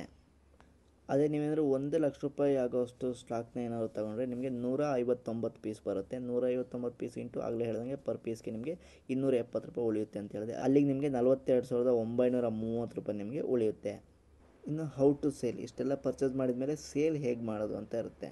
ನೀವೇನಾದ್ರು 2,000 ರೂಪಾಯಿ ವರ್ತಿರುವಂಥ ಸ್ಯಾಂಪಲ್ ಪೀಸ್ನ ಪರ್ಚೇಸ್ನ ಮಾಡಿದ್ರೆ ಇದು ಕಂಪ್ನಿ ಕಡೆಯಿಂದ ಲಾಭ ತಗೊಳ್ದೇನೆ ನಿಮಗೆ ಕೊಡ್ತಾರೆ. 2,000 ರೂಪಾಯಿಗೆ ನಿಮಗೆ ಒಂದು ಸ್ಯಾಂಪಲ್ ಪೀಸ್ ಅಂದರೆ 84 ಜನಕ್ಕೆ ಸ್ಟಮಕ್ ಕೇರ್ನ ನೀವು ಫ್ರೀಯಾಗಿ ಕೊಡೋ ರೀತಿಯಲ್ಲಿ ನೀವು ಪರ್ಚೇಸ್ನ ಕಂಪ್ನಿ ಕಡೆಯಿಂದ ಮಾಡ್ಕೊಳ್ಬೋದು. ನೀವೀಗ ಕಂಪ್ನಿ ಹತ್ರ ತಗೊಂಡಿರುವಂಥ ಪ್ರಾಡಕ್ಟ್ನ ನೀವು ನಿಮ್ಮ ಹಳ್ಳಿನಲ್ಲಿರುವಂಥ ಕಸ್ಟಮರ್ಸ್ಗಳಿಗೆ ಉಚಿತವಾಗಿ ನೀವು ನೀಡಬೇಕು, ಫ್ರೀಯಾಗಿ ಕೊಡಬೇಕಾಗತ್ತೆ. ಈಗ ತುಂಬ ಜನ ಹೇಳ್ತಿರ್ತಾರೆ ಏನು ಗ್ಯಾರಂಟಿ ನಿಮ್ಮ ಪ್ರಾಡಕ್ಟ್ ಸರಿಯಾಗುತ್ತೆ ಅಂತ. ಅದಕ್ಕೋಸ್ಕರ ನೀವೇನು ಮಾಡಬೇಕು, ಫ್ರೀಯಾಗಿ ಅವ್ರಿಗೆ ಕೊಡಬೇಕು. ಫಸ್ಟ್ ನೀವು ಬಳಸಿ ನೋಡಿ ಅಂತ ಒಂದು 10 ಜನಕ್ಕೆ ಕೊಟ್ಟರೆ 6-7 ಸೇಲ್ಸ್ ನಿಮಗೆ ಪಕ್ಕ ಆಗೇ ಆಗುತ್ತೆ. ಸ್ಯಾಂಪಲ್ ಪೀಸ್ನ ತೊಗೊತಾರೆ, ಅವ್ರಿಗೆ ರಿಸಲ್ಟ್ ಚೆನ್ನಾಗಿ ಬರುತ್ತೆ. ಅದಕ್ಕೋಸ್ಕರ ನೀವು ಒಂದು 10 ಜನಕ್ಕೆ ನೀವು ಫ್ರೀಯಾಗಿ ಕೊಟ್ಟರೆ 6-7 ಜನ ಪರ್ಚೇಸ್ನ ಮಾಡಿನೇ ಮಾಡ್ತಾರೆ. ನಿಮಗೀಗ ಫಾರ್ ಎಕ್ಸಾಂಪಲ್ ಈಗ ಸ್ಯಾಂಪಲ್ ಪೀಸಿಗೆ ಎಷ್ಟು ಬೀಳುತ್ತೆ, 2,000 ರೂಪಾಯಿ ನೀವು ಇನ್ವೆಸ್ಟ್ ಮಾಡಿದ್ರೆ ಅಂದರೆ 2,000ಕ್ಕೆ ನಿಮಗೆ 88 ಪೀಸ್ ಬರುತ್ತೆ. ಪರ್ ಪೀಸ್ಗೆ ನಿಮಗೆ 24 ರೂಪಾಯಿ ಪರ್ ಪರ್ಸನ್ ಮೇಲೆ ನೀವು ಇನ್ವೆಸ್ಟ್ನ ಮಾಡ್ದಂಗೆ ಆಗುತ್ತೆ. ಈಗ ನಿಮಗೆ 10 ಜನಕ್ಕೆ ಆಗುವಂಥ ಇನ್ವೆಸ್ಟ್ಮೆಂಟ್ ಎಷ್ಟು ಅಂದರೆ 24 ಇಂಟು 10 ಅಂದರೆ 240 ರೂಪಾಯಿ ನಿಮಗೆ ಇನ್ವೆಸ್ಟ್ಮೆಂಟ್ ಆಗುತ್ತೆ. 2,000 ರೂಪಾಯಿ ನೀವು ಸ್ಯಾಂಪಲ್ ಪೀಸ್ನ ತಗೊಂಡ್ರೆ 88 ಪೀಸ್ ಬರುತ್ತೆ ಪರ್ ಪರ್ಸನ್ಗೆ, ಅಥವಾ ಪರ್ ಪೀಸ್ಗೆ ನಿಮಗೆ 24 ರೂಪಾಯಿ ಬೀಳುತ್ತೆ. ಅಂದರೆ ಈಗ ಒಬ್ಬರ ಮೇಲೆ ನೀವು ಇನ್ವೆಸ್ಟ್ನ ಮಾಡುವಂಥದ್ದು 24 ರೂಪಾಯಿ ಇರುತ್ತೆ. ಅಲ್ಲಿ 10 ಜನಕ್ಕೆ ನೀವು ಕೊಟ್ಟರೆ ಅಂದರೆ 24 ರೂಪಾಯಿ ಅಂದರೆ ನಿಮಗೆ ಇನ್ವೆಸ್ಟ್ಮೆಂಟ್ ಬೀಳೋದು 240 ರೂಪಾಯಿ ಇನ್ವೆಸ್ಟ್ಮೆಂಟ್ ಬೀಳುತ್ತೆ. ಅದರಲ್ಲಿ ಮಿನಿಮಮ್ ಒಂದು 6 ಜನ ಪರ್ಚೇಸ್ನ ಮಾಡಿದ್ರೆ ನಿಮಗೆ 6 ಇಂಟು ಅಲ್ಲಿ ಹೇಳ್ದಂಗೆ 270 ರೂಪಾಯಿ ಪ್ರಾಫಿಟ್ ಹೇಳಿದ್ದೆ ನಾನು, 1,620 ರೂಪಾಯಿ ನಿಮಗೆ ಪ್ರಾಫಿಟ್ ಬೀಳುತ್ತೆ. ಆಗಲೇ ಹೇಳ್ದಂಗೆ 32 ಪೀಸ್ಗೆ ನಿಮಗೆ ಸಿಗೋದು 8,640 ರೂಪಾಯಿ. ಅದೇ ನೀವೇನಾದರೂ 1,00,000 ರೂಪಾಯಿ ಹಾಕಿದ್ರೆ ನಿಮಗೆ ಅಲ್ಲಿ ಸಿಗುವಂಥದ್ದು 159 ಪೀಸ್ಗೆ ನಿಮಗೆ ಸಿಗುವಂಥದ್ದು 42,930 ರೂಪಾಯಿ ನಿಮಗೆ ಸೇವಿಂಗ್ಸ್ ಆಗುತ್ತೆ. ಇಷ್ಟೇ ಅಲ್ಲ, ಹಲವಾರು ಪ್ರಾಡಕ್ಟ್ಗಳು ಕೂಡ ಕಂಪ್ನಿ ಹತ್ರ ಇದ್ದಾವೆ. ನೀವು ಎಲ್ಲ ಪ್ರಾಡಕ್ಟ್ನೂ ಕೂಡ ಸ್ಯಾಂಪಲ್ ಇರುತ್ತೆ. ಆ ರೀತಿ ಸ್ಯಾಂಪಲ್ ಪ್ರಾಡಕ್ಟ್ಗಳನ್ನ ನೀವು ಬಳಸ್ಕೊಂಡು ನಿಮ್ಮ ಊರಿನಲ್ಲಿ ಪ್ರತಿಯೊಬ್ಬರಿಗೂ ಪ್ರತಿಯೊಂದು ಮನೆಗೂ ಕೂಡ ಪ್ರಾಡಕ್ಟ್ನ ತಲುಪಿಸೋದ್ರಿಂದ ನಿಮಗೆ 1-2 ಲಕ್ಷ ರೂಪಾಯಿವರೆಗೂ ಕೂಡ ಮಾಡ್ಬೋದು. ಈ ರೀತಿಯಾಗಿ ಆರಾಮಾಗಿ ನಿಮ್ಮ ಒಂದು ಗ್ರಾಮ ಪಂಚಾಯತಿ ಲೆವೆಲ್ನಲ್ಲೂ ಕೂಡ ಅಥವಾ ನಿಮ್ಮ ಊರಲ್ಲೇ ಕೂಡ ಆರಾಮಾಗಿ ಬಿಸ್ನೆಸ್ನ ಮಾಡ್ಬೋದು. ಕಂಪ್ನಿ ಎಲ್ಲ ಸಪೋರ್ಟ್ನ ಕೂಡ ಕೊಡುತ್ತೆ. ನಿಮಗೆ ವೀಡಿಯೋಸ್ಗಳನ್ನ ಕೂಡ ಕೊಡುತ್ತೆ. ಮಾರ್ಕೆಟಿಂಗ್ ಹೇಗೆ ಮಾಡಬೇಕು ಎಲ್ಲದನ್ನೂ ಕೂಡ ಕಂಪ್ಲೀಟಾಗಿ ತಿಳಿಸ್ಕೊಡ್ತಾರೆ. ಟ್ರೈನಿಂಗ್ ಆಗಿರ್ಬೋದು, ನಿಮಗೇನು ಗೊತ್ತಿಲ್ಲ ಅಂದರೂ ಕೂಡ ಎಲ್ಲ ರೀತಿಯಂಥ ಮಾಹಿತಿನೂ ಕೂಡ ಕಂಪ್ನಿಯವ್ರು ಕೊಡೋದ್ರಿಂದ ಇದು ಚೆನ್ನಾಗಿದೆ ಅಂತ ಹೇಳ್ಬೋದು. ನೀವೇನಾದ್ರು ಬಿಸ್ನೆಸ್ನ ಮಾಡಬೇಕು ಅಂತ ಇದ್ದರೆ ತುಂಬ ಚೆನ್ನಾಗಿದೆ. ಎಲ್ಲ ಡೀಟೇಲ್ಸ್ನ ಕೂಡ ತಿಳ್ಕೊಂಡು ನೀವು ಕೂಡ ಬಿಸ್ನೆಸ್ನ ಸ್ಟಾರ್ಟ್ನ ಮಾಡ್ಕೊಳ್ಳಿ. ಫ್ರೆಂಡ್ಸ್, ನಮ್ಮದು ಈಗ ಆಯುರ್ಬ್ರಹ್ಮ ವೆಲ್ನೆಸ್ ಫ್ರಾಂಚೈಸ್ ತೊಗೊಂಡಿರುವಂಥ ವಿಪ್ರನಾರಾಯಣ್ ಹಾಗೆಯೇ ದಿವ್ಯಶ್ರೀ ಮೇಡಮ್ ಇದ್ದಾರೆ. ಮೇಡಮ್ ನಮಸ್ತೆ. ನಮಸ್ತೆ ಸರ್. ಸರ್ ನಮಸ್ತೆ. ಎಷ್ಟು ಟೈಮ್ ಆಯ್ತು ನೀವು ಫ್ರಾಂಚೈಸ್ನ ತೊಗೊಂಡು? ಸೊ ನಾವು ಫ್ರಾಂಚೈಸಿ ತಗೊಂಡು 6 ಮಂತ್ಸ್ ಮೇಲಾಯಿತು. 6 ಮಂತ್ ಮೇಲಾಯಿತು. ಈ ಬಿಸ್ನೆಸ್ನ ಯಾಕೆ ಮಾಡಬೇಕಂತ ಅನ್ನಿಸ್ತು ಮೇಡಮ್? ನಾನು ಇನಿಷಿಯಲಿ ಹೌಸ್ ವೈಫು, ಫಸ್ಟು ಲೆಕ್ಚರರಾಗಿ ವರ್ಕ್ ಮಾಡ್ತಿದ್ದೆ, ಆಮೇಲೆ ಹೌಸ್ ವೈಫ್ ಆಗಿದ್ದೆ ಮಗುಗೋಸ್ಕರ. ಸೊ ಐ ಥಾಟ್ ಲೈಕ್ ಈ ಪ್ರಾಡಕ್ಟ್ಸ್ ರಿವ್ಯೂ ನೋಡಿ ನನಗೆ why not step into business, ಮನೇಲೇ ಇದ್ಕೊಂಡು ಯಾಕೆ ಇದು ಮಾಡಬಾರ್ದು ಅಂತ ಅನ್ನಿಸ್ತು. ಪ್ರಾಡಕ್ಟ್ಸ್ ರಿವ್ಯೂಸ್ ಎಲ್ಲ ಚೆನ್ನಾಗಿ ಬರ್ತಿತ್ತು, ಎಫೆಕ್ಟ್ ಚೆನ್ನಾಗಿದೆ, ಜನಕ್ಕೆ ಹೆಲ್ತ್ ಕೊಡೋಣ, ಸರ್ವಿಸ್ ಇಂಡಸ್ಟ್ರಿಗೆ ಹೋಗೋಣ ಅಂದ್ಬಿಟ್ಟು ಈ ಪ್ರಾಡಕ್ಟ್ನ. ನಿಮಗೇನಾದ್ರು ಫಸ್ಟ್ ಟಚ್ ಇತ್ತಾ ಇದ್ರ ಬಗ್ಗೆ ಸರ್? ಇಲ್ಲ, ನಾನು ವೀಡಿಯೋಸ್ ನೋಡ್ತಿದ್ದೆ ಮತ್ತು ಮಾರ್ಕೆಟಿಂಗಲ್ಲಿ ಸ್ವಲ್ಪ ನೋಡಿದೆ, ಆನ್ಲೈನಲ್ಲಿ ನೋಡ್ತಾ ಇದ್ದೆ ಇದ್ರ ಬಗ್ಗೆ. ಸೊ ಅದಾದಮೇಲೆ ನಾನು ಇದ್ರ ಬಗ್ಗೆ ಮೂರು ರಿಸರ್ಚ್ ಮಾಡಿ ಅದ್ರ ಬಗ್ಗೆ ನೋಡೋಕ್ಕೆ ಸ್ಟಾರ್ಟ್ ಮಾಡಿದೆ. ಆಮೇಲೆ ನನಗೆ ಅದರಲ್ಲಿ ರಿವ್ಯೂಸ್ ನೋಡಿದ್ವಿ ನಾವು, ಪ್ರಾಡಕ್ಟ್ ರಿವ್ಯೂ ಹೇಗಿದೆ ಅಂತ. ಪ್ಲಸ್ ನನಗೂ ಸ್ಟಮಕ್ ಕೇರು, ಗ್ಯಾಸ್ಟ್ರಿಕ್ಕು ಎಲ್ಲ ತೊಗೊಳಕ್ಕೆ ಸ್ಟಾರ್ಟ್ ಮಾಡಿದೆ. ಯಾಕಂದರೆ ನನಗೆ ಗ್ಯಾಸ್ಟ್ರಿಕ್ ಪ್ರಾಬ್ಲಮ್ ಇದೆ ನನಗೆ. ಸೊ ಯಾಕೆ ಟ್ರೈ ಮಾಡಬಾರ್ದು ಅಂತ ಟ್ರೈ ಮಾಡಿದೆ. ಯೂಸ್ ಮಾಡಿ ಫಸ್ಟ್ ನಾನು ಯೂಸ್ ಮಾಡಿದ್ದೀನಿ, ಇವಾಗಲೂ ನಾನು ತಗೊತೀನಿ as a maintenance. So gastric ತಗೊತೀನಿ ಇವಾಗ, ತುಂಬ ಚೆನ್ನಾಗಿದೆ ಪ್ರಾಡಕ್ಟು. ಸೊ ಅವಾಗ ನನಗೆ ಕಾನ್ಫಿಡೆನ್ಸ್ ಬಂತು ನನಗೆ ಪ್ರಾಡಕ್ಟ್ ಮೇಲೆ. ಸೊ ನಾನೇ ಯೂಸ್ ಮಾಡಿ ನನಗೆ ಕಾನ್ಫಿಡೆನ್ಸ್ ಬಂದಮೇಲೆ ಓಕೆ ವೈ ನಾಟ್ ನಾವು ಫ್ರಾಂಚೈಸಿ ತೊಗೋಬೋದಲ್ಲ, ತುಂಬ ಜನಕ್ಕೆ ಹೆಲ್ಪ್ ಆಗುತ್ತೆ ಅಂದ್ಬಿಟ್ಟು ನಾವು ಫ್ರಾಂಚೈಸಿ ತೊಗೊಂಡು. ನೀವು ಮುಂಚೆ ಏನು ಮಾಡ್ತಾ ಇದ್ರಿ? ನಾನು ಇವಾಗ ಬ್ಯಾಂಕಲ್ಲಿ ಕೆಲಸ ಮಾಡ್ತೀನಿ ನಾನು. So I am working professional. Okay. ಮಾರ್ಕೆಟಿಂಗಲ್ಲಿ ಯಾವ ರೀತಿ ಮಾಡ್ತೀರಾ? ಕಂಪ್ನಿಯ ಸಪೋರ್ಟ್ ಇದೆಯಾ ಹೇಗೆ? ಖಂಡಿತ ಕಂಪ್ನಿ ಸಪೋರ್ಟ್ ಇದೆ. ಅಫ್ಕೋರ್ಸ್ ಎಲ್ಲ ಫ್ರಾಂಚೈಸಿ ಓನರ್ಸ್ಗೆ ಕಂಪ್ನಿ ಸಪೋರ್ಟ್ ಯಾವಾಗಲೂ ಇದ್ದೇ ಇದೆ. ಫ್ರಮ್ ಡೇ 1 ಇವತ್ತವರೆಗೂ ಕಂಪ್ನಿ ಸಪೋರ್ಟ್ ಇದ್ದೇ ಇದೆ. Support along with motivation. ಇಡೀ ಟೀಮ್ಗೆ ಮೋಟಿವೇಶನ್ ತುಂಬ ಚೆನ್ನಾಗಿ ಮಾಡ್ತಿದ್ದಾರೆ. We have good responses from sir and company. Okay. So ನಾವು ಮಾರ್ಕೆಟಿಂಗ್ ಎಲ್ಲ ಫೇಸ್ಬುಕ್ ಆ್ಯಡ್ಸಲ್ಲಿ ಮಾರ್ಕೆಟಿಂಗ್ ಮಾಡ್ತಾ ಇದ್ದೀವಿ ನಾವು. ಓಕೆ. ಆಫ್ಲೈನು ಆನ್ಲೈನ್ ಎರಡೂ ಇರುತ್ತಲ್ವಾ ನಿಮ್ಮದು? ಎರಡೂ ಇದೆ. ಓಕೆ. ನೀವು ಎಲ್ಲಿ ಮಾಡಿದ್ದೀರಾ? ಸೊ ನಾವು RR ನಗರ, ರಾಜರಾಜೇಶ್ವರಿ ನಗರ್, ಬ್ಯಾಂಗ್ಳೂರಲ್ಲಿ. ಓಕೆ. ಸೊ ನಮ್ಮ ಎಕ್ಸಾಕ್ಟ್ ಅಡ್ರೆಸ್ ಬಂದು ಆರಂಗಂ ಟೆಂಪಲಿಂದ 1/2 ಕಿಲೋಮೀಟರ್. ಓಕೆ. ಸೊ ಗೆಟ್ಟಿಗೆರೆಯಲ್ಲಿ ನಮ್ಮದು ಆಫೀಸ್ ಇದೆ. ಈಗ ಆದರೆ ನಿಮ್ಮ ರೀತಿಯ ಯಾರೋ ಬಿಸ್ನೆಸ್ ಮಾಡಬೇಕು ಅಂತ ಇದ್ದರೆ ಅಂಥವ್ರು ಏನು ಹೇಳೋಕ್ಕೆ ಇಷ್ಟಪಡ್ತೀವಿ? ಸೊ ಏನು ಯೋಚನೆ ಮಾಡಬೇಡಿ, ಫ್ರ್ಯಾಂಚೈಸಿ ತೊಗೋಬೇಕಂದ್ರೆ ಆರಾಮಾಗಿ ತೊಗೊಳ್ಳಿ. ಸೊ ಖಂಡಿತ ಇದೊಂದು ಸರ್ವಿಸ್ ಸೆಕ್ಟರ್, ಪ್ಲಸ್ ನಿಮಗೂ ಒಂದು ಪ್ರಾಫಿಟ್ ಆಗುತ್ತೆ, ಒಳ್ಳೆ ಪ್ರಾಫಿಟ್ ಆಗುತ್ತೆ. And genuine products, we are finding good results, ಅದು ಮೇನ್. ಎಷ್ಟೊಂದು ಜನ ಎಷ್ಟೊಂದು ಮಾರ್ಕೆಟ್ ಮಾಡ್ತಾರೆ, but results are very important for this. So ಒಳ್ಳೆ ರಿಸಲ್ಟ್ಸ್ ಇದ್ದಾಗ ಆ ಪ್ರಾಡಕ್ಟ್ನ ಪ್ರಮೋಷನ್ ಮಾಡೋದ್ರಲ್ಲಿ ನಮಗೂ ಖುಷಿ ಇರುತ್ತೆ, ತೊಗೊಂಡವ್ರಿಗೂ ಸ್ಯಾಟಿಸ್ಫ್ಯಾಕ್ಷನ್ ಮತ್ತು ಹೆಲ್ತ್ ರಿಕವರ್ ಆಗ್ತಾರೆ. ಈಗ ನಿಮ್ಮ ರೀತಿಯೇ ಲೇಡೀಸ್ ಯಾರು ಬಿಸ್ನೆಸ್ ಮಾಡಬೇಕಂದ್ರೆ ಅಂಥವ್ರಿಗೆ ಏನು ಹೇಳ್ತೀವಿ? ಖಂಡಿತ ತಗೊಳ್ಳಿ. ಸೊ ಬಿ ಇಂಡಿಪೆಂಡೆಂಟ್, ನಿಮ್ಮ ಕಾಲ ಮೇಲೆ ಸ್ವಾವಲಂಬಿಗಳಾಗಿ ಅಂತ ಹೇಳಕ್ಕೆ ಬಯಸ್ತೀನಿ. ಓಕೆ, ರೀ ಆರ್ಡ್ರ್ ಯಾವ್ದು ಜಾಸ್ತಿ ಆಗುತ್ತೆ? ರೀಆರ್ಡರ್ ನಮಗೆ ಸ್ಟಮಕ್ ಕೇರ್ ಜಾಸ್ತಿ ಇದೆ, ಮೇಹ ಇದೆ. ಮೇಹ ತುಂಬ ಚೆನ್ನಾಗಿ ಕೆಲಸ ಮಾಡ್ತಿದೆ ಶುಗರ್ಗೆ. ನಮ್ಮ ಪರ್ಸ್ನಲ್ ಸರ್ಕಲಲ್ಲಿ ಕೊಟ್ಟಾಗಲೂ ಅವರಿಂದ ನಾವು ರಿಸಲ್ಟ್ಸ್ನ ಕಂಡಿದ್ದೀವಿ, ತುಂಬ ಚೆನ್ನಾಗಿ ಬರ್ತಿದೆ results. We are seeing improvements in our health ಅಂತ ಹೇಳ್ತಿದ್ದಾರೆ. ಸೊ ಖುಷಿ ಆಗುತ್ತೆ ನಮಗೆ ಇದ್ರ ಮಾಡೋದ್ರಿಂದ. ಓಕೆ, ನಿಮ್ಗೆ ಮುಂಚೆ ಮಾರ್ಕೆಟಿಂಗ್ ಮಾಡ್ಬೋದು ಅಂತ ಅನಿಸುತ್ತಾ ಅಥವಾ ಕಂಪ್ನಿ ಸಪೋರ್ಟ್ ತೊಗೊಂಡ್ರೆ ಯಾವ ರೀತಿ? ಇಲ್ಲ, ಸ್ಟಾರ್ಟಿಂಗ್ ನಾವು ತೊಗೊಂಡಾಗ ಓಕೆ, ನಮ್ಗೆ ಮಾರ್ಕೆಟಿಂಗ್ ಎಕ್ಸ್ಪೀರಿಯನ್ಸ್ ಅಷ್ಟೊಂದು ಇರಲಿಲ್ಲ. ಸೊ ನಾವು ಓಕೆ ಪ್ರಾಡಕ್ಟ್ ಕ್ವಾಲಿಟಿ ಮೇಲಿರೋ ಕಾನ್ಫಿಡೆನ್ಸಿಂದ ನಾವು ಸ್ಟಾರ್ಟ್ ಮಾಡಿದ್ವಿ. ಸೊ ಮಾರ್ಕೆಟಿಂಗ್ ಮಾಡ್ಕೋಬೋದು, ಅಫ್ಕೋರ್ಸ್ ಕಂಪ್ನಿ ಸಪೋರ್ಟ್ ಇರುತ್ತೆ. ಸೊ ಅದ್ರ ಮೇಲೆ ಪ್ರಾಡಕ್ಟ್ ಕ್ವಾಲಿಟಿ ಇದೆ, ಒಳ್ಳೆ ರಿಸಲ್ಟ್ಸ್ ಕೊಡ್ತಿದೆ ಅಂತ ಕಾನ್ಫಿಡೆನ್ಸ್ ಮೇಲೆ ತೊಗೊಂಡ್ವಿ. ಸೊ ತೊಗೊಂಡಾಗಿಂದ ನಮಗೆ ಮಾರ್ಕೆಟಿಂಗ್ ಆಗಲಿ ಏನು ಅಷ್ಟೊಂದು ಏನು ನಮಗೇನು ಡಿಫಿಕಲ್ಟ್ ಆಗಿದೆ. ನಾವು ಸ್ವಂತ ಎಕ್ಸ್ಪೀರಿಯನ್ಸ್ ಮಾಡಿರೋದ್ರಿಂದ ಪ್ರಾಡಕ್ಟ್ ಬಗ್ಗೆ ಹೇಳೋದಕ್ಕೆ, ಎಕ್ಸ್ಪೀರಿಯನ್ಸ್ ಶೇರ್ ಮಾಡೋಕ್ಕೆ ಖುಷಿ ಆಗುತ್ತೆ ಅದ್ರ ರಿಸಲ್ಟ್ಸ್ ನೋಡಿದಾಗ ನಮಗೆ. ಓಕೆ, ಹಾಗಾದ್ರೆ ಯಾರು ಬೇಕಾದ್ರೂ ನಿಮ್ಮ ರೀತಿ ಬಿಸ್ನೆಸ್ನ ಮಾಡ್ಬೋದಲ್ವಾ? ಮಾಡ್ಬೋದು, ಖಂಡಿತ ಮಾಡ್ಬೋದು. ಆಲ್ ದ ಬೆಸ್ಟ್ ಹೇಳ್ತೀವಿ. ಓಕೆ, ತುಂಬ ಚೆನ್ನಾಗಿ ಮಾಹಿತಿ ತಿಳಿಸ್ಕೊಟ್ರು. ನೀವು ಕೂಡ ಬಿಸ್ನೆಸ್ನೇನಾದ್ರು ಮಾಡಬೇಕು ಅಂತ ಅಂದ್ಕೊಂಡಿದ್ರೆ ಕಾಂಟ್ಯಾಕ್ಟ್ನ ಮಾಡ್ಕೊಳ್ಳಿ. ಭರತ್ ಸರ್ನು ಕೂಡ ನೀವು ಮೀಟ್ ಮಾಡ್ಬೋದು. ಒಂದ್ಸರಿ ಕಾಂಟ್ಯಾಕ್ಟ್ ಮಾಡ್ಕೊಂಡ್ರೆ ಅಪಾಯಿಂಟ್ಮೆಂಟ್ನ ಕೂಡ ಕೊಡ್ತಾರೆ ಅಂತ ಹೇಳ್ಬೋದು. ಒಂದು ತುಂಬ ಕಡಿಮೆ ಇನ್ವೆಸ್ಟ್ಮೆಂಟ್ ಅದು, ಒಂದು 20,000 ರೂಪಾಯಿಂದಲೇ ಮನೇಲೇ ಇದ್ಕೊಂಡು ಬಿಸ್ನೆಸ್ನ ಸ್ಟಾರ್ಟ್ ಮಾಡಬೇಕು ಅನ್ನೋರು ಕೂಡ ಇವರು ಅವಕಾಶನ ಕೊಡ್ತಾರೆ ಅಂತ ಹೇಳ್ಬೋದು. ಎಷ್ಟು ದೊಡ್ಡ ಕಂಪ್ನಿ ಬೆಳೆದಿರ್ಬೋದು, ಆದರೆ ಇನ್ವೆಸ್ಟ್ಮೆಂಟ್ ಜಾಸ್ತಿ ಮಾಡಲೇಬೇಕು ಅಂತ ಇಲ್ಲ. ಒಂದು ಕಡಿಮೆ ಇನ್ವೆಸ್ಟ್ಮೆಂಟನ್ನು ಕೂಡ ನೀವು ಬಿಸ್ನೆಸ್ನ ಕೂಡ ಸ್ಟಾರ್ಟ್ ಮಾಡ್ಬೋದು. ನಂಬರ್ ಎಲ್ಲದನ್ನೂ ಕೂಡ ಕೊಟ್ಟಿರ್ತೀನಿ, ಒಂದ್ಸರಿ ಕಾಂಟ್ಯಾಕ್ಟ್ನ ಮಾಡ್ಕೊಳ್ಳಿ. ತುಂಬ ಚೆನ್ನಾಗಿ ಮಾಹಿತಿ ತಿಳಿಸ್ಕೊಡಿ. Thank you sir. Thank you sir.